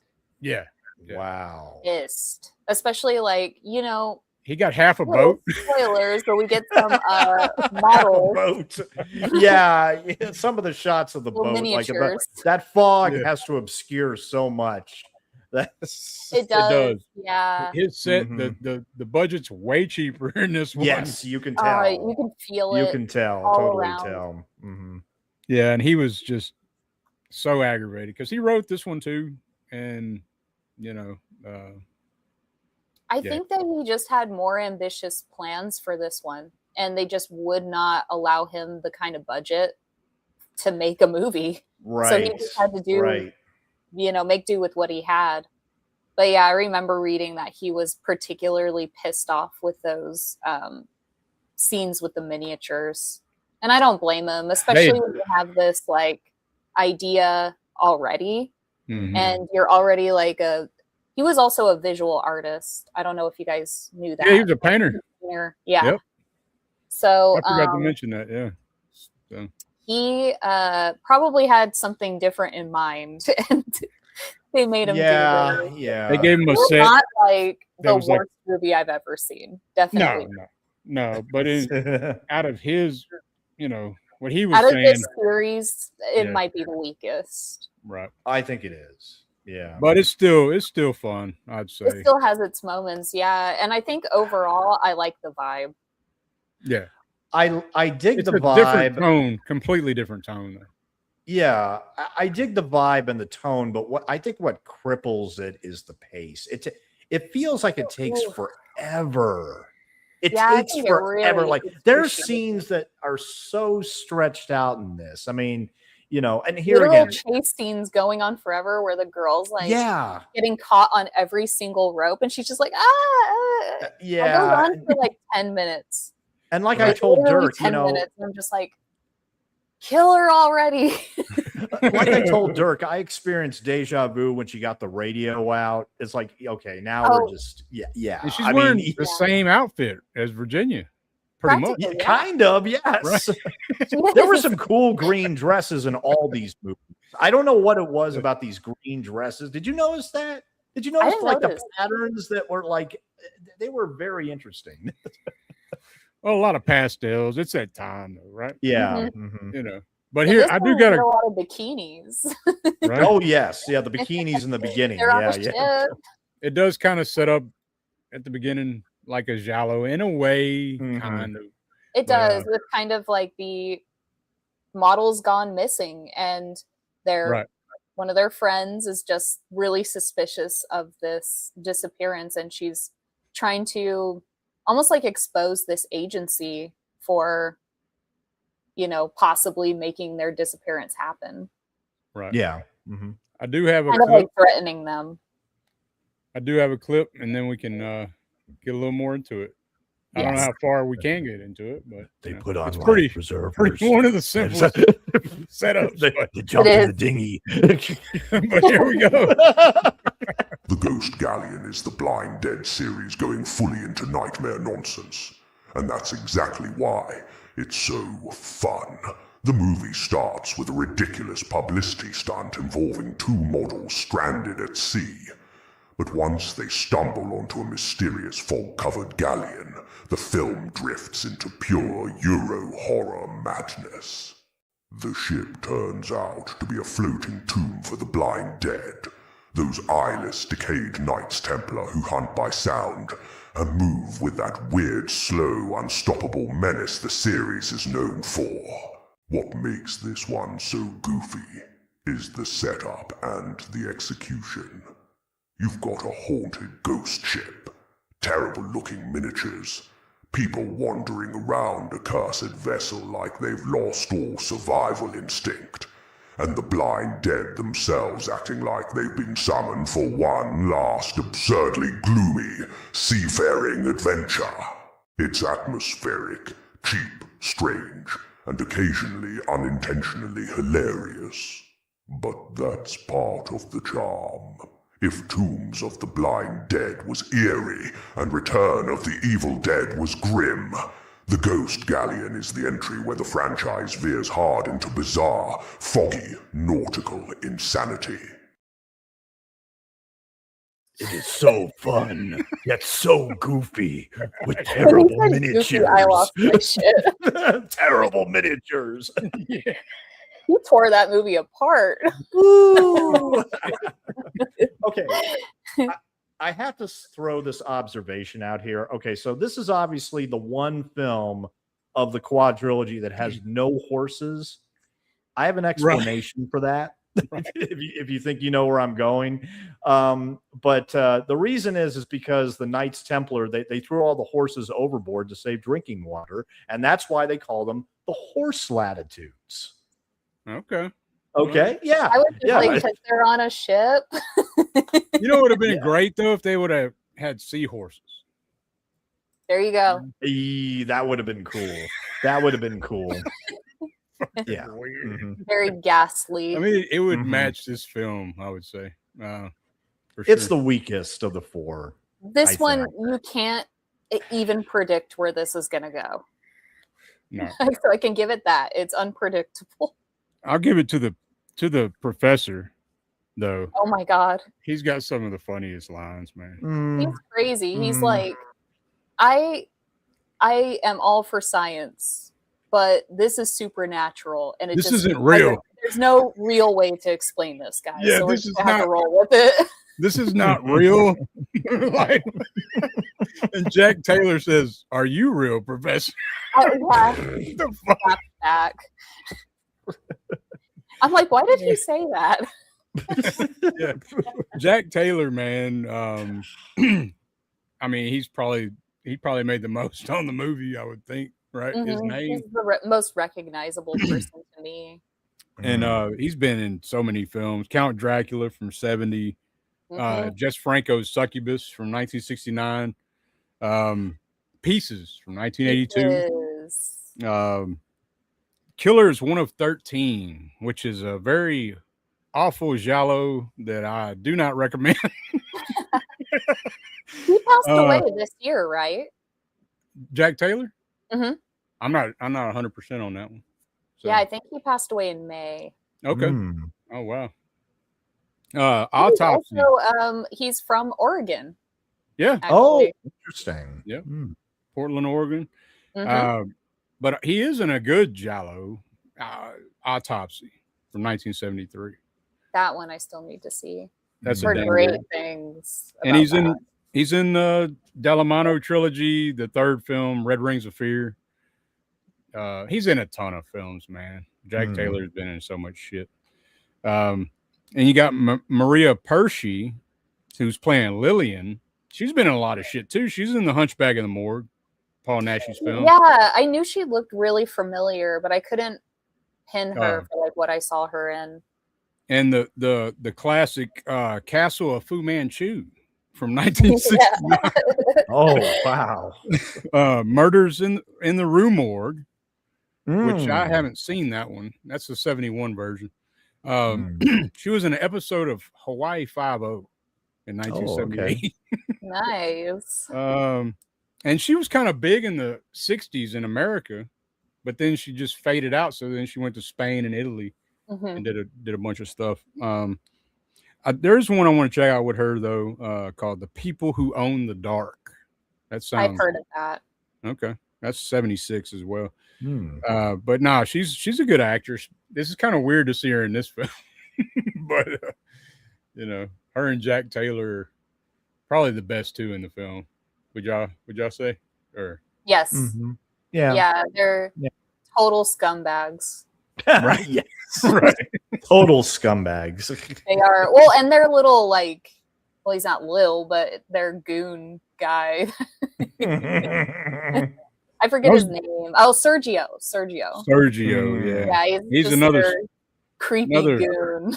Creepy scumbag, rape happy bastard. Yes, we get him in all these movies, right? Right. Yes. There's always a guy like that. Yeah. In this case, it's Sergio, and he's kind of their Jack Taylor's character. Howard's assistant or something, but he's kind of like a goon. I don't know. He captures the model when they take her hostage, but we'll get into that. How do you like that dub? Oh, it's crazy. With the model, with the blonde? It's her dub is like it's so bad. It is, man. She's like, no, stop it. I know. Yep. Oh my God. So this one I did actually watch the dub, and I watched the dub for Night of the Seagulls, and I was like, maybe I should have just stuck with the Spanish one. This is crazy. Yeah. Maybe the context changes. I don't know. I was gonna mention a couple of the other titles for this film too. So Mhm. you got The Ghost Ship of the Swimming Corpses is the German title. Yes. You got The Blind Dead 3. It's very original. And then you got Horror of the Zombies. So you know. They're not zombies though. Yeah. No. I mean, they could have done a little twist on it, make them like the Pirates Templar instead of the Knights Templar. They're like I mean, a different sect or something. yeah, like shake it up a little bit. Shake it up. Now, to be fair to these latter two films, to be fair, I kind of wish I had taken a break in between 2 and 3. I kind of wish I had taken a break. Because I mean, that's the thing. I found this entry just a little tired, really slow. You know, there is atmosphere, and you know, you could clearly tell that the director was trying with something here. Even though I do understand and believe that he was forced to do this, and you know, I mean, granted, he probably got all he could out of the monastery, and then having them attack the town and everything. So, okay, on a boat, okay, why not? Let's have some fun here. But that's the thing is that, I mean, I just thought that there was very little action, very little excitement. A lot of people sleeping. Yes. Literally, a lot of people are sleeping in the movie. Including the crew. Yeah. Yes.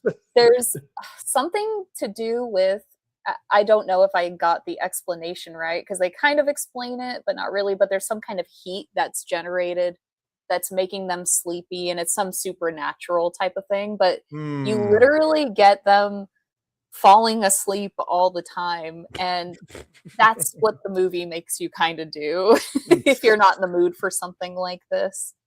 It still like manages to have a pulpy vibe, but it reminds me more of like 50s pulp or like Scooby-Doo. Yeah, yes. It reminds me of Scooby-Doo, like a Euro horror version of Scooby-Doo. Yeah, I could see that. I could definitely see that. Yeah. Because it is a little goofy, and like, it is really goofy. There's no reason for them to be doing this in the first place. Like, there's this publicity stunt. I don't know what it's supposed to be. I don't know if they explain that. I might have missed that detail. But they send these models out to this shooting location and make it seem like they're like stranded at sea, and you know, they're going to get that free press or something like that. And then everything goes wrong as the models just drift out into this part of the ocean that is very mysterious, and they kind of disappear. So they literally have to go out and try to find them, because one of their friends is like, I'm literally going to expose you guys for doing this. So they have to like pack up. They talk to a professor who's like, I'm sure everybody's favorite character of the movie. And they head out to sea. How do y'all think of Jack Taylor being a tough guy though? So it's like... I couldn't buy it. Oh man. Holy shit. Oh, Jack Taylor. Are these your drugs? Look, Dad, it's Where not... did you get it? Dad, Answer me. Who taught you how to do this stuff? You, all right? I learned it by watching you. Parents who use drugs have children who use drugs.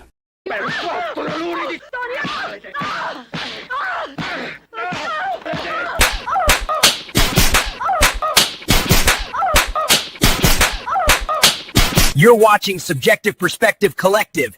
Hit that bitch and like and subscribe. Yeah. It's so horrifying. Yeah. But no, Jack, he reminded me of that guy. Kind of. Darren says in the chat, that he was 100 years ago, 100 years old, born in 1926. Yeah. Oh wow. Yeah. He made it to 100. Wow. Damn it. Man, we got some chat going on in here. Let me sift through it. No problem. That makes me jump as a viewer. Oh, he's talking about the. What are you doing? Yeah. Let's see. Doing what I can. Thanks for asking. Let's see. It has to be hot as hell where you are. I've been organizing Halloween decor in my shed and lasted about 15 minutes. 15 minutes. It's been better the last couple of days. Okay, we're not going to do all that. Yeah. Well, I'll keep that with y'all. All right. Chris Alexander directed a 40-minute short film called Scream of the Blind Dead as an homage to the franchise. Yeah, that's what we were mentioning at the very beginning. I didn't know the name of it, but appreciate that, Dan. Yeah, man. Let's see. Yeah, it's been swampy here, which is the worst. Shit. Okay, here we go. Jack Taylor is why I love Ghost Galleon. Okay. All right. Did you get a Giallo vibe early on? A little bit. Yeah. A little bit. Kind of. Yeah. Let's see. I had to jump on the Ghost Galleon 4K quick. That sucker sold out fast. Really? I knew it was 4K. Is that fucking 4K? Scream Factory, right? Okay. I think that's right. Okay. I know Scream Factory did it. I did a blue, but I'm not sure who did the 4K. But yes, I almost missed out on that 4K as well. Man, I'm good with this DVD, to be honest with you. Like, Yeah. For the Ghost Galleon. But damn, I was just about to say seahorses. Yes. It It would have worked. That's what I'm saying. Shake it up a little. Undead You know what I mean? seahorses. They had to be skeletal, right? Yeah. Yes. Be totally cool. Let's see. I missed Jack, one of the last of his era. Yes, he just passed this year. I agree with Stone. This is the weakest of the four, but I still dig it. Yeah. Yeah. Yeah, he was old back then. What's up, guys? What's a good recommendation for something like Cemetery Man? Ooh. The Evil Dead. Yeah. No. You gotta go bonkers with it because Cemetery Man is like unhinged. Yeah. I would think. say maybe something by Lamberto Bava. Maybe his version of Black Sunday. Okay. Yeah, it kind of has a similar-ish vibe. I can see that. Yeah, it's got you talking about the Mask of Satan? The Mask of Satan, yes. Yep. Yeah, I can see that for sure. Definitely. It's a different kind of movie, but it has a very similar vibe. It's sleazy as hell too. I love it. It's a weird one. It's weird as hell. Yeah. It's like a Cemetery Man. Oh yeah. Sure. Darren says Jack Taylor, born in 1926, died in May 2026. Yeah. The mayor said maybe it was promotion for sleeping pills since everyone is so sleepy on the boat. Seriously. Yeah. No, it was a VS partner label that did the 4K. Okay. All right. And let's see. All right. Caught up with the chat. So, yeah, I mean, I dig the vibe, but like I said, there was one point during the movie where, again, I thought of Monty Python and the Holy Grail when quoting them when all the knights say, "Get on with it." Okay, anyway. Right. You know, so, I mean, look, I'm just going to throw out my ranking now. I think it's a 4 out of 10. I mean, here again, the vibe is cool. There is some atmosphere and, it is goofy. You may enjoy it on its goofy level, and that's cool. But man, is it a step down? It is a in really comparison. step down. Comparably, it is. Yeah. Yeah. I'll throw it. I'm gonna put it right in the middle, 5 out of 10. I think. Yeah, I'm right there with you, Dirk. Yeah, it's not like one that I'll visit a whole lot, to be honest. Yeah. Yeah, especially because it's like coastal horror, I guess you could say. Yeah. But we even have the next entry that is, and it's much better. Yeah, it is. It's more well thought out and more well executed, I guess. Yeah. Better acting too. Better. Yeah, this one is some abysmal. It's better on most levels. Yes. Yeah, like if you want to watch something that's kind of like an anomaly, this would be something to check out. Yeah. Especially if you want to like complete the series, but don't expect to come in like seeing Tombs of the Blind Dead or Return of the Evil Dead or imagine like the son of a bitch that watched Tombs and then, you know, they couldn't find Return and then they got this one. Like, you know, like, so. It's just like, what the fuck is going on? Yeah, there's a lot of things in here that they try to explain it, but it never goes into detail and it never really works. It don't make the sense. Chase scenes go on for a really, really long time. Oh, the stretching. Oh. Like I said, there's that one girl that just gets literally caught on everything. Yeah. And to the point where she's like hanging on that like railing, she falls down and then she's having to crawl away. And I'm like, you gotta be kidding me. Can these guys just catch her already? Right. There's some cool kills in it, so I'll give it that. And the effects are still there, like with the Knights Templar designs. Like I really like how they look. I like the fact that they're on a ghost ship. Like, did you notice that they kind of look a little rubbery though? Like their hands, the hands and shit. They look more rubbery than skeletal. Yeah, they're a little rubbery in this one. They're less skeletal. Yeah. I don't know what that why that was. I mean, you seem like you'd still have the props from the other films. I don't know. Yeah. But yeah. So what did you give this one? I give it a 5 out of 10. You gave it 5 too? Okay. Yeah, I would say this is like the lowest one in the series for me. I can't see going back to this very often. I could see probably watching this again in like 5 years. Now I would totally go see this like in a theater with a bunch of people. You know? I think that's the way to watch it actually. With probably, a bunch of yeah. Just something to riff on, you know. And like I said, what's in the film's favor is that it's, you know, it's not the last one. So like I said, you go down and you go back up a little bit.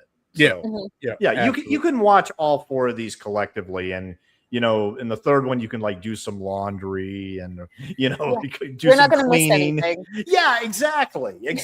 Like you know, just have it on in the background, just to you know whatever. I mean, because I didn't understand the whole what the professor's trying to say about something from the 1600s, but the Templars were from the 1800s, right? Or I don't know. From the 18th century? I don't know. This one, just don't go into it like thinking. Yeah. Turn your brain off. Yeah.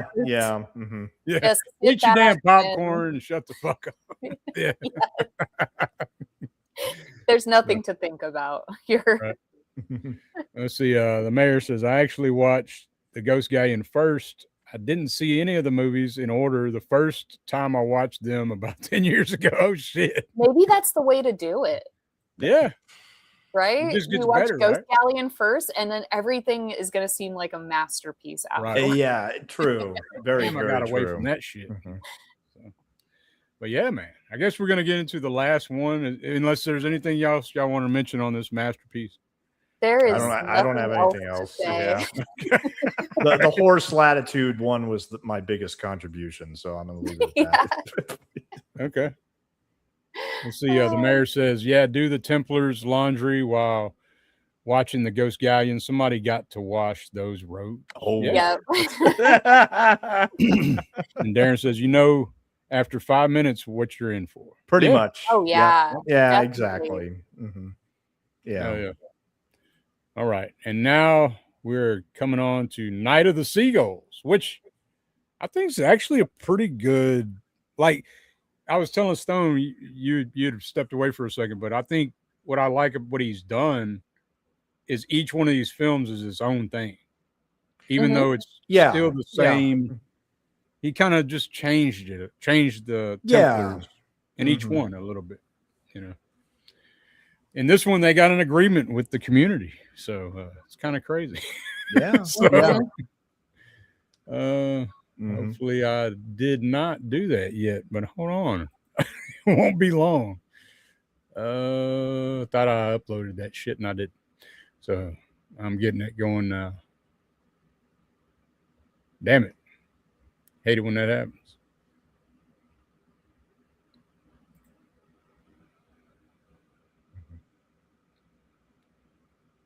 What are you doing? Yeah. Scared me. Damn it, man. What is going on here? Oh, here we go. Yeah, it's gonna take a second. So No anyway, problem. No what problem. what do y'all got coming up next week? Nothing. Pretty much nothing. Nothing. Nothing. No, the next thing is going to be the next the next region free on August 13th. So that's the next big thing. Mm-hmm. We're starting to get ready for Halloween stuff.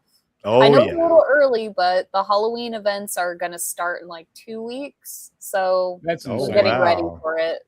I noticed is that everything has changed because I remember that the shit didn't happen until October. Yeah.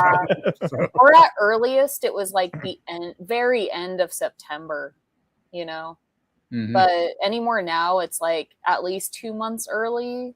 But yeah, we have a few events to look forward to. So I'm really excited for it. I love Halloween. It's my favorite. Oh, yeah. I mean, that goes without saying, but let's see. I do got a couple things there. Well, I don't want to screw that up. I thought I had this shit ready, and for some reason, StreamYard decided to delete them all. So, you know, but we are getting into the last Night of the Seagulls, 1975, and now we're just in time. So here we go. Night of the Seagulls is the final Blind Dead film, and it brings the series back to a coastal village where something old and rotten is still being protected by the locals. Dr. Henry Stein and his wife Joan arrive to open a practice, but they immediately sense that the town is hiding a brutal secret tied to the undead Templars. The story unfolds like a folk horror ritual. Every 7 years, for 7 nights, the blind dead rise from the sea and demand the sacrifice of a young woman, while the villagers cooperate out of fear. As Henry and Joan learn the truth, they try to save Lucy, one of the chosen victims, but the town's silence and the night's relentless return make escape almost impossible. What makes the film work so well is its atmosphere of slow dread. Chanting on the beach, screaming seagulls, black-robed processions, and the blind dead emerging from the shoreline like a curse that never ended. By the end, it feels like the most complete expression of the series' obsession with sacrifice, superstition, and undead vengeance. It also stands as a reminder that plenty of later films tried to imitate the blind dead formula, but few, if any, could match Amando de Ossorio's uncanny sense of mood, imagery, and doom. By the end, it feels like the most complete expression of the series' obsession with sacrifice, superstition, and undead vengeance.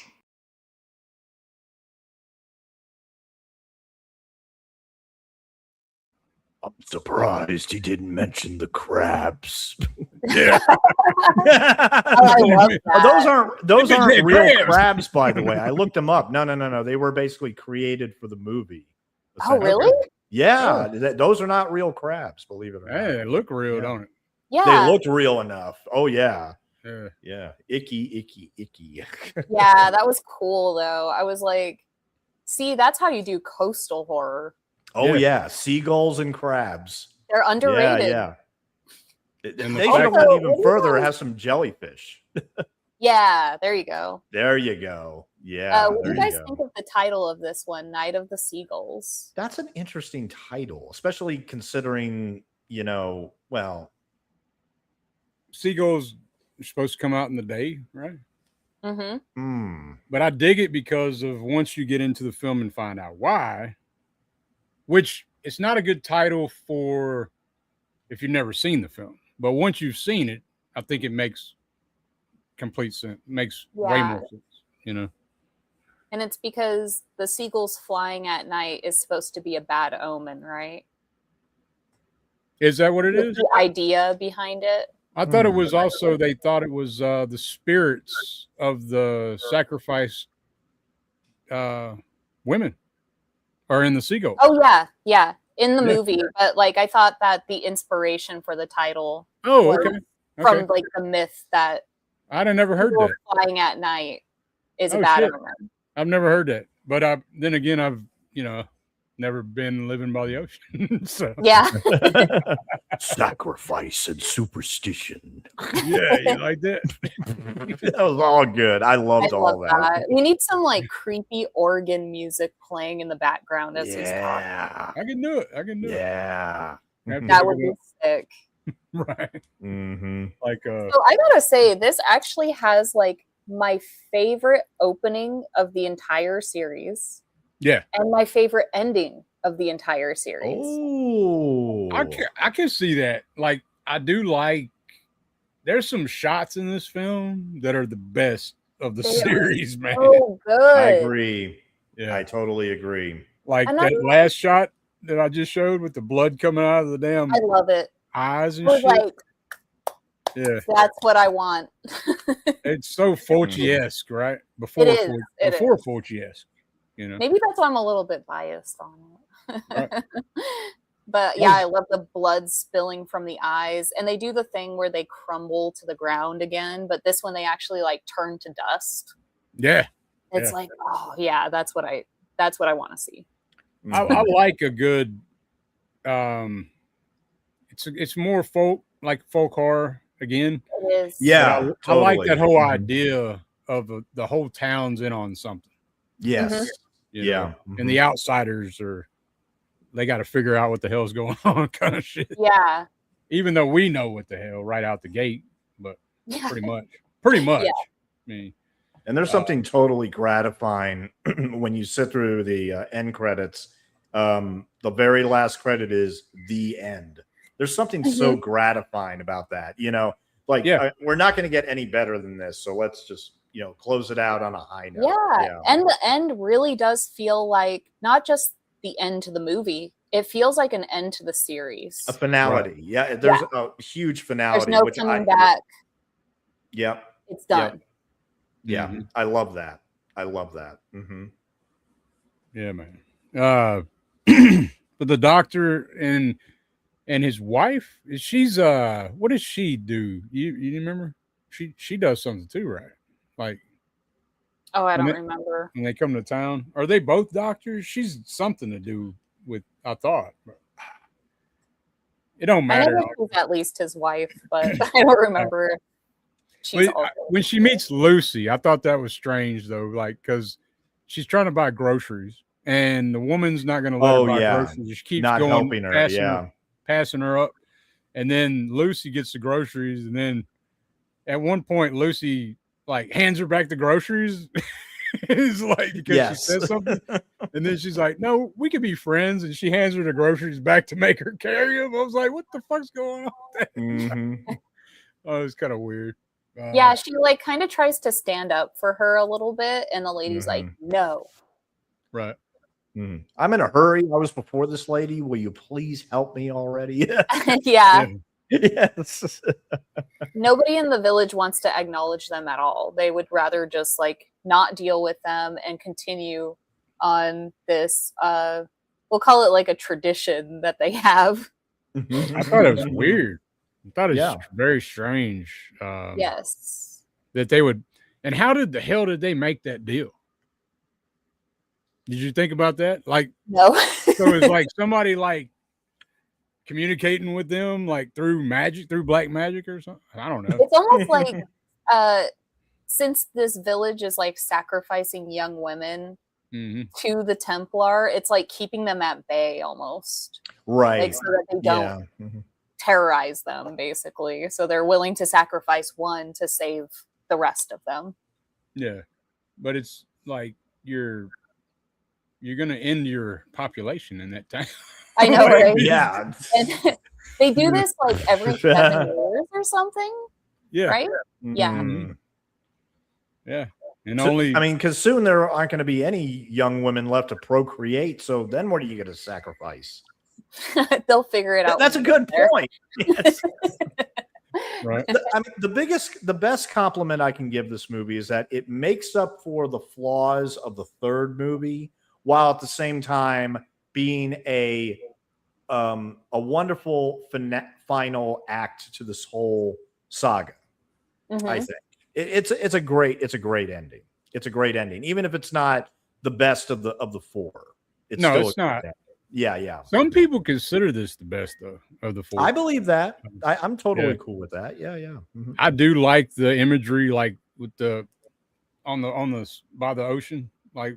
Oh, it's so good. When they're coming on horseback on the beach, man, that shit looks so damn good. The scenes on the beach are terrific, yeah. And he's still doing that slow motion thing, the time and space. Yeah, so they just seem like very otherworldly. And then it's also day for night, so you have that nice like bluish haze over the whole image. It's beautiful. And then the ocean just going in the background, man. And they deck them out in white. They got to be in the white.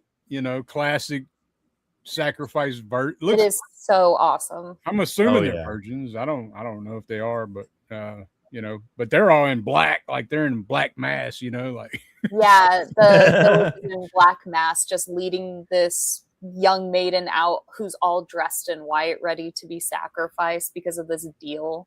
And they tie her up, and the Knights Templar comes out and gets her. Oh yeah, it's so cool. I love that this one brings back that thick atmosphere from Tombs of the Blind Dead. Yes. Yes. Mm-hmm. So it's kind of So I don't know how much further we can really go with this one though, because it's really simple. It's very simple. That's the thing. The brevity of this one, I particularly appreciate. Mm-hmm. It's a very the brevity and the finality of it all. Yeah. I didn't expect it to end so abruptly. I thought there was going to be a little bit. But, I thought there was going to be a little more right there at the end, but then it's like, no, just do this one thing and it's over with. Pretty much. They just basically stumble upon the lair of the Templar, and then they find their statue that they've been feeding the maiden's hearts to. Yeah, I think all that's done well with the heart, when they pull the heart out and put it in the statue and all. Strange statue, yeah. And I remember when what was the wife's name? Maria Koski. Joan. Her character's name. Oh. Yeah, when Joan points it out, like, oh, what is that? Like, instantly the doctor knows that this is like some kind of sea god and somehow it has power over them. Yeah. So they have to like... He's an educated man. Like, they see the night rising and they're like, okay, we just got to get rid of this statue and basically topple it over. And that's what causes the knights to like start crumbling and like bleeding out of their eyes. And it's crazy because like you would have thought that the townspeople would have figured that shit out. But no, it took an educated doctor come to the town. So what are you trying to say here exactly, Amando? I know these people have been doing this for so long that they don't even question it anymore, it seems. Yeah. Right. And then you get these outsiders to come in and just be like, what is wrong with you people? Yeah. They even try to save Lucy, who's the next sacrifice. Right. And they just kind of turn on her because I guess she went against the rules, it says, or something. Mm-hmm. Yeah. And I was going to say, like what Jessica said with the sacrifice, if this movie has any flaw, it's that here again, the feeling of deja vu. I mean, like in the second film where they're boxing themselves in a location, they do that here. They also have another village idiot.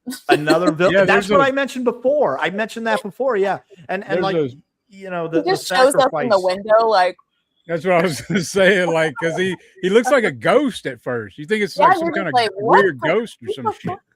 Who's this fucking guy? And every movie has blood coming from his head. Yeah. Every movie has a very similar sacrifice scene. And, I don't know why, but I also thought of, I don't know if any of you have heard of this horror movie with Tom Selleck called Daughters of Satan. Yeah. I've heard Does that ring a bell? Yeah. Yeah. I thought of those sacrificial scenes from that.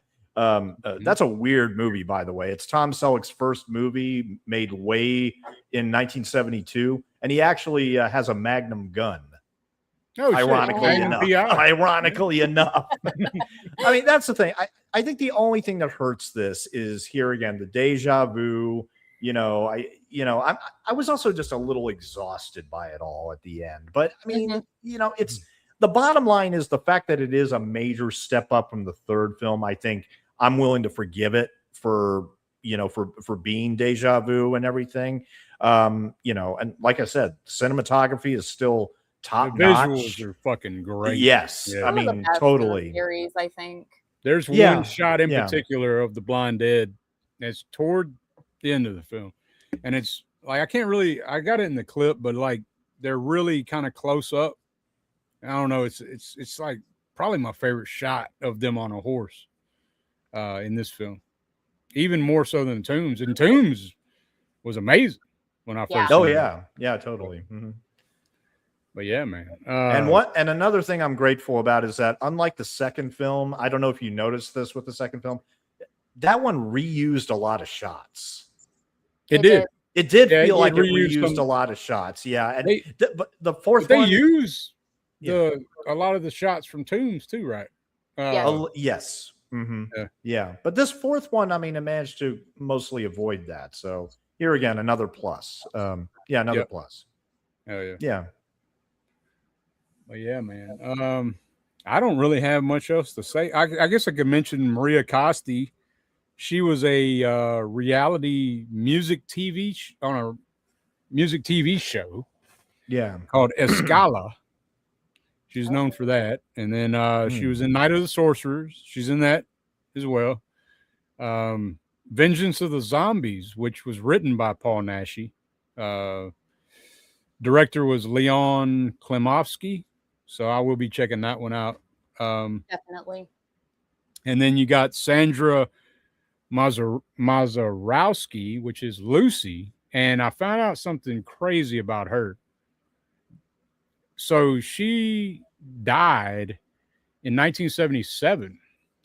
And she fell off a balcony at her apartment that was 4 stories high. She went into a vegetative coma, and then died, I think, 21 days later.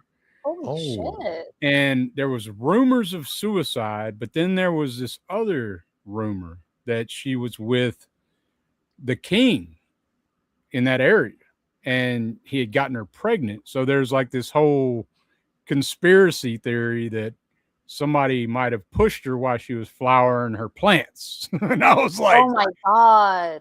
Yeah. That sounds like something worthy of a deep dive. Yeah. Oh yeah.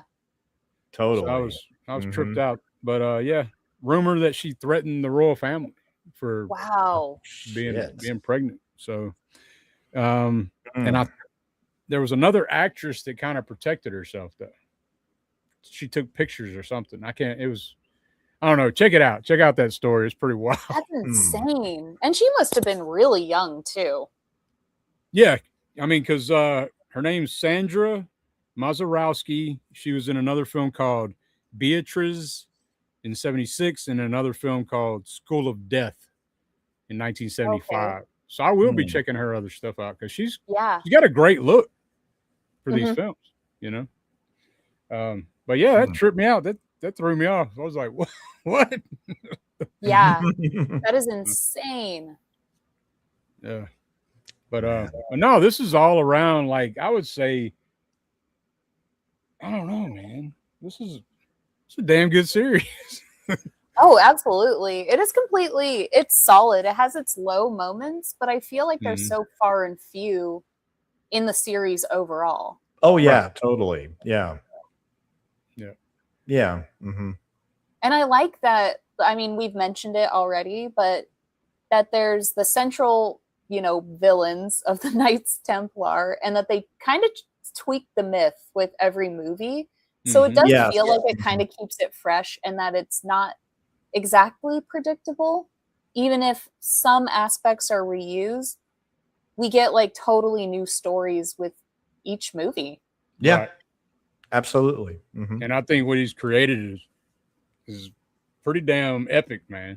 I mean, not a lot of people know about these films, I would say, like overall. They're totally underrated. Yeah. And overlooked. Mm.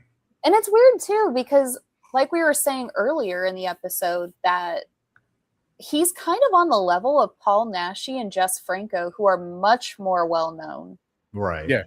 Yep. And these other 2 films I checked out. Totally worth watching. I promise. Yeah, I want to actually go out and find his other films because I love this series. This is awesome. Yeah. And I have heard of his other one. I actually saw it one of the times I was looking at movies, the Malenka. I did find that. I can't remember who put it out, but it is out there on Blu-ray for sure. I remember hearing about that when it got released, but I slept on it. Looks good. Yeah, I'll definitely get it. 1969 vampire flick. Hell yeah. What was his last movie in 1984? Because I looked it up and I forget the title, but it was actually the penultimate movie for Ray Milland. Hollywood legend Ray Milland was in his last movie, I think in 84. Sea Serpent, right? Yes. Yeah. Sea Serpent. The sad thing about that is I was reading that he considered it like a dream project to direct that movie. And he was given practically no budget. Oh, and no. Yeah, since this movie came out just not up to his expectations in any way, it actually caused him to retire from directing. Wow. Okay. He was like 66 at the time too. So he was already getting up there, but he retired after that because it wasn't the first time. It wasn't the only time that had happened to him, as we said.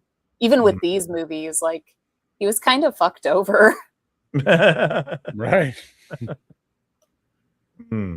If somebody was going to do an official reboot of this, I mean, do you think somebody like Guillermo del Toro could pull it off? Or I think he could. I think he could. Yeah, I think he understands Gothic horror very well. I think he loves the genre too, though. So like Amando, you can tell he loves the genre. I didn't go too much into his backstory, but he came from like a middle-class family, 1918 when he was born. And so he was at the very beginning of cinema in Spain. He did put out a film that was like an hour and a half of a man. It's called The Black Flag. And it's a man, just a man, speaking for like an hour and a half, monologue. Yeah, it's a political movie, right? I think so. Yeah. Yes. I do want to check it out. And he made it on his own completely. And he went against his father's wishes. His father didn't want him to do this. But he's a true fan of the genre. I think Paul Naschy, same thing. He loves horror, you know. Del Toro, same thing, I would say. Yeah. So it would take somebody like Del Toro. So yes. And Del Toro himself has like solid Gothic horror under his belt already. So for him to do something that's like even a tribute to the Blind Dead, I think he could pull it off really well. Oh, totally. I mean, that's what I'm saying. He would be the quintessential guy to actually do a good reboot of this because I mean, I'm actually a little surprised there's not a reboot of this. Yeah, like, other than those ones that we were talking about that are kind of unofficial sequels or whatever. Yeah. So there's definitely been like tons of homages, but I believe it. I know that before De Ossorio died, he was kind of like passing around a script for another Blind Dead movie in the 90s. Unfortunately, nobody wanted to take him up on it. And he eventually died in 2001. But before he passed, he actually did that documentary that Dirk showed earlier. It's the Last Templar. Yeah. Yeah, it's a great featurette. It's got some great featurettes on there. Good documentary. I mean, interview with him. And the Synapse Blue of this Steelbook. Oh, that is so awesome. This thing is This thing is loaded, man. With really on Spanish cinema. Oh, that is gorgeous. Yeah, it's like the artwork is awesome. That is insanely gorgeous right there. Oh, totally. This thing's loaded though, man. It's like got an 1.5 hour documentary on Spanish horror in general. So it's going to give you all the big ones, but it's going to tell you some that you probably never heard of, and it's worth getting if you can get it. But yeah, man, this has been great. I've been wanting to do this for a long time. The Blind Dead, for sure. I mean, look, like I said, I saw these for the first time. I was very, very impressed. I mean, that's what I'm saying. Even if the third film is not up to snuff, I mean, 3 out of 4 is still pretty damn good. Yeah. It's still pretty damn good. And that's what I'm saying is that I could swim from 2 to 4, literally swim, without, you don't need a life raft. Yeah, exactly. And that's what I'm saying. The biggest compliment I can give Tombs of the Blind Dead is that I actually want to visit the location in Madrid now. I want to check that out. I want to check that out. That's the biggest compliment I can give this series. Yeah. Did you said that your favorite opening out of these 4 was in which film, Jessica? Night of the Seagulls. Night of the Seagulls. Yeah. Mm-hmm. Okay. Yeah, the opening and ending. The way Tombs opens, though, holy shit. It's damn good. It's so fucking good, man. Yeah. With that music and shit, it's like, it's like, it just grabbed me, man. When I remember first checking that out, I was like, oh shit, what am I getting into? But no, I love these damn films. And oh yeah. Hopefully y'all check them out. Anybody checking this out? We gotta rate this last one.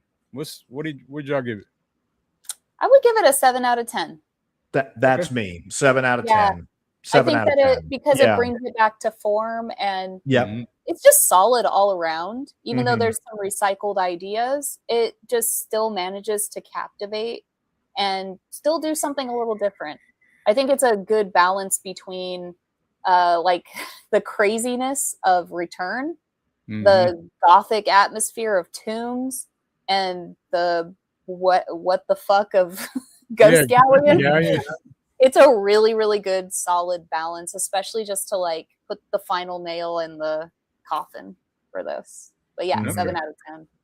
And I'm right there with Jessica. 7 out of 10. It sticks the landing, which is, I think, the most important thing here. I mean, that's what I'm saying is that, the third one is the weakest. It's still watchable. You could still get from 2 to 4 without really, I mean, that's what I'm saying. Overall, this is a very, very solid series, extremely rock solid series that I'm very surprised. And, at the very least, I'd like to buy the original in some way, but I wouldn't mind buying the quartet, especially, I mean, if all of them get a 4K or some kind of new restoration, whether it's by Blue Underground or Synapse. I mean, both of those companies are, terrific with the stuff they put out. So yeah. Absolutely. I'm gonna give this one a slightly higher rating. It's like an 8 out of 10 for me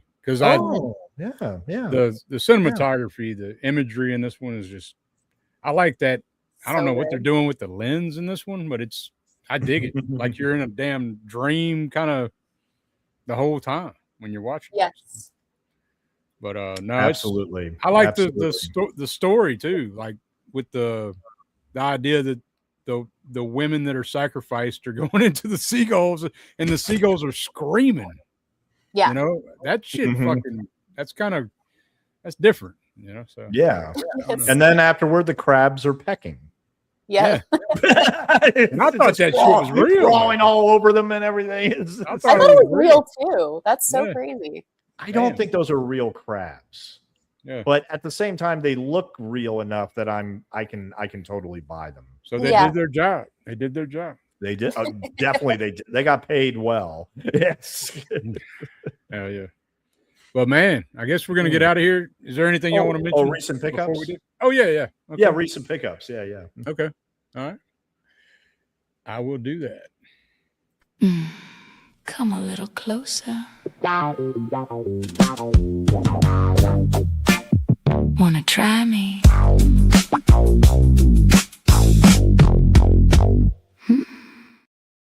God, I love that. I love that so much. Even if we don't have recent pickups, just play that every episode. I don't care. You know, I took advantage of the Kino Lorber summer sale, which ended last week. Yeah, man. And I got 3 here I'd like to share. 2 of them are guilty pleasures, and another one I think is one of the greatest horror sci-fi movies of all time. But first and foremost, my first guilty pleasure is one of my favorite Arnold Schwarzenegger films, which is Kindergarten Cop. Oh my God. From 19 Yes. Hey, look, from 1990, directed by Ivan Reitman. You know this, and it has 2 brand new commentaries, as you can see there. Yeah. And yeah, I mean, I find this movie a lot of fun. I mean, just the whole what if idea of a mean cop taking over a kindergarten class, and I just love it in the beginning when he starts shooting up that concert little place or whatever. He's like, "I'm the potty pooper." So, like, guilty pleasure, total guilty pleasure. I have not seen that since I was a kid, but we would walk around and say, "It's not a tumor." Right, not a tumor. Okay. This is another guilty pleasure. Okay. This is look, you know, I'm not showcasing this just because I like old Gene Kelly musicals and everybody, but look, total guilty pleasure. Total guilty pleasure. Okay. I'll tell you something. You're sick. Look, well, you know what's really sick is that look at all those audio commentaries. There's 4 audio commentaries on this thing. You know, it's got bonus features galore. There is a 4K that Kino Lorber put out as well. But look, I mean, you know, here again, guilty pleasure. And the third one I have, and this is something we're going to talk about on the next Region Free. We're going to talk about all 4 adaptations, but look, let me just say before I show it, The Thing, The Fly, and The Blob, I think those are all awesome remakes. Yeah. And in my opinion, they are superior to their 1950s counterparts. The one I can't agree with, the one I can't quite get there with, even though the 70s version is terrific, but look, the 1956 version of Invasion of the Body Snatchers is hands down the scariest film of the 1950s in my book. There were some moments in this movie which scared the shit out of me when I first saw this movie. And it's got an awesome selection of bonus material, 4 audio commentaries, one with Joe Dante with the 2 lead actors, which is incredible. And can I just say also about Invasion of the Body Snatchers, because here again, I mean, when this movie came out in 1956, it made people's blood run cold just because of the whole communist parallels and everything. Mm-hmm. It's terrific. But if you're a fan of Halloween 3 Season of the Witch, as good as that movie is, it owes a debt to this. It owes a massive debt because it's set in the same town, Santa Mira. I mean, call it homage. That's cool. But I mean, that's the thing, is that I can't see Halloween 3 existing without this. I just I can't see it existing. And I know I hear about the remakes all the time, and Invasion of the Body Snatchers might be my favorite remake that there is. Oh wow. Okay. The 70s. Is it 70s? 78. 1978. Donald Sutherland and Leonard Nimoy and Jeff Goldblum. Oh yeah, it's a great remake, but like I said, the 1956 one is my favorite in my heart. Yeah. Okay. Mm-hmm. All right. I was long overdue to get that upgraded. Mm-hmm. Okay. Awesome. Yeah. Yeah, this has been great, man. And next week, I think I'm just doing like a feedback stream, really. It's not going to be nothing serious, nothing crazy. I'm just going to be asking people. I'll think of something. you know, a Q&A. Yeah, no, I don't like. I don't, you know, I don't, I'm different, man. I don't, you know what I mean? Just a feedback stream. I'll come up with some ideas, some topics, and just throw them at the chat and see what bounces back and all that good shit. You know, so totally be pretty laid back, and it's been pretty rough here lately, so it'd be good. Yeah. Take a chill a little bit, and then Darren will be out of the dungeon by then, probably. Yeah. On the ground floor. So it's not a tumor. It's not a tumor at all. But we are gonna get the hell out of here. Unless y'all want to say anything else. Y'all need to do. No? Okay. All right. I'm the potty pooper. All right, y'all. You have a good week coming up. Bye. Thank you, guys. Don't be hanging out in the abbeys and shit. Yeah. Yeah. Collettivo della prospettiva soggettiva. Collettivo della prospettiva soggettiva. Collettivo della prospettiva soggettiva. Collettivo della prospettiva soggettiva. Into the EuroCrypt, there is no escape from the EuroCrypt.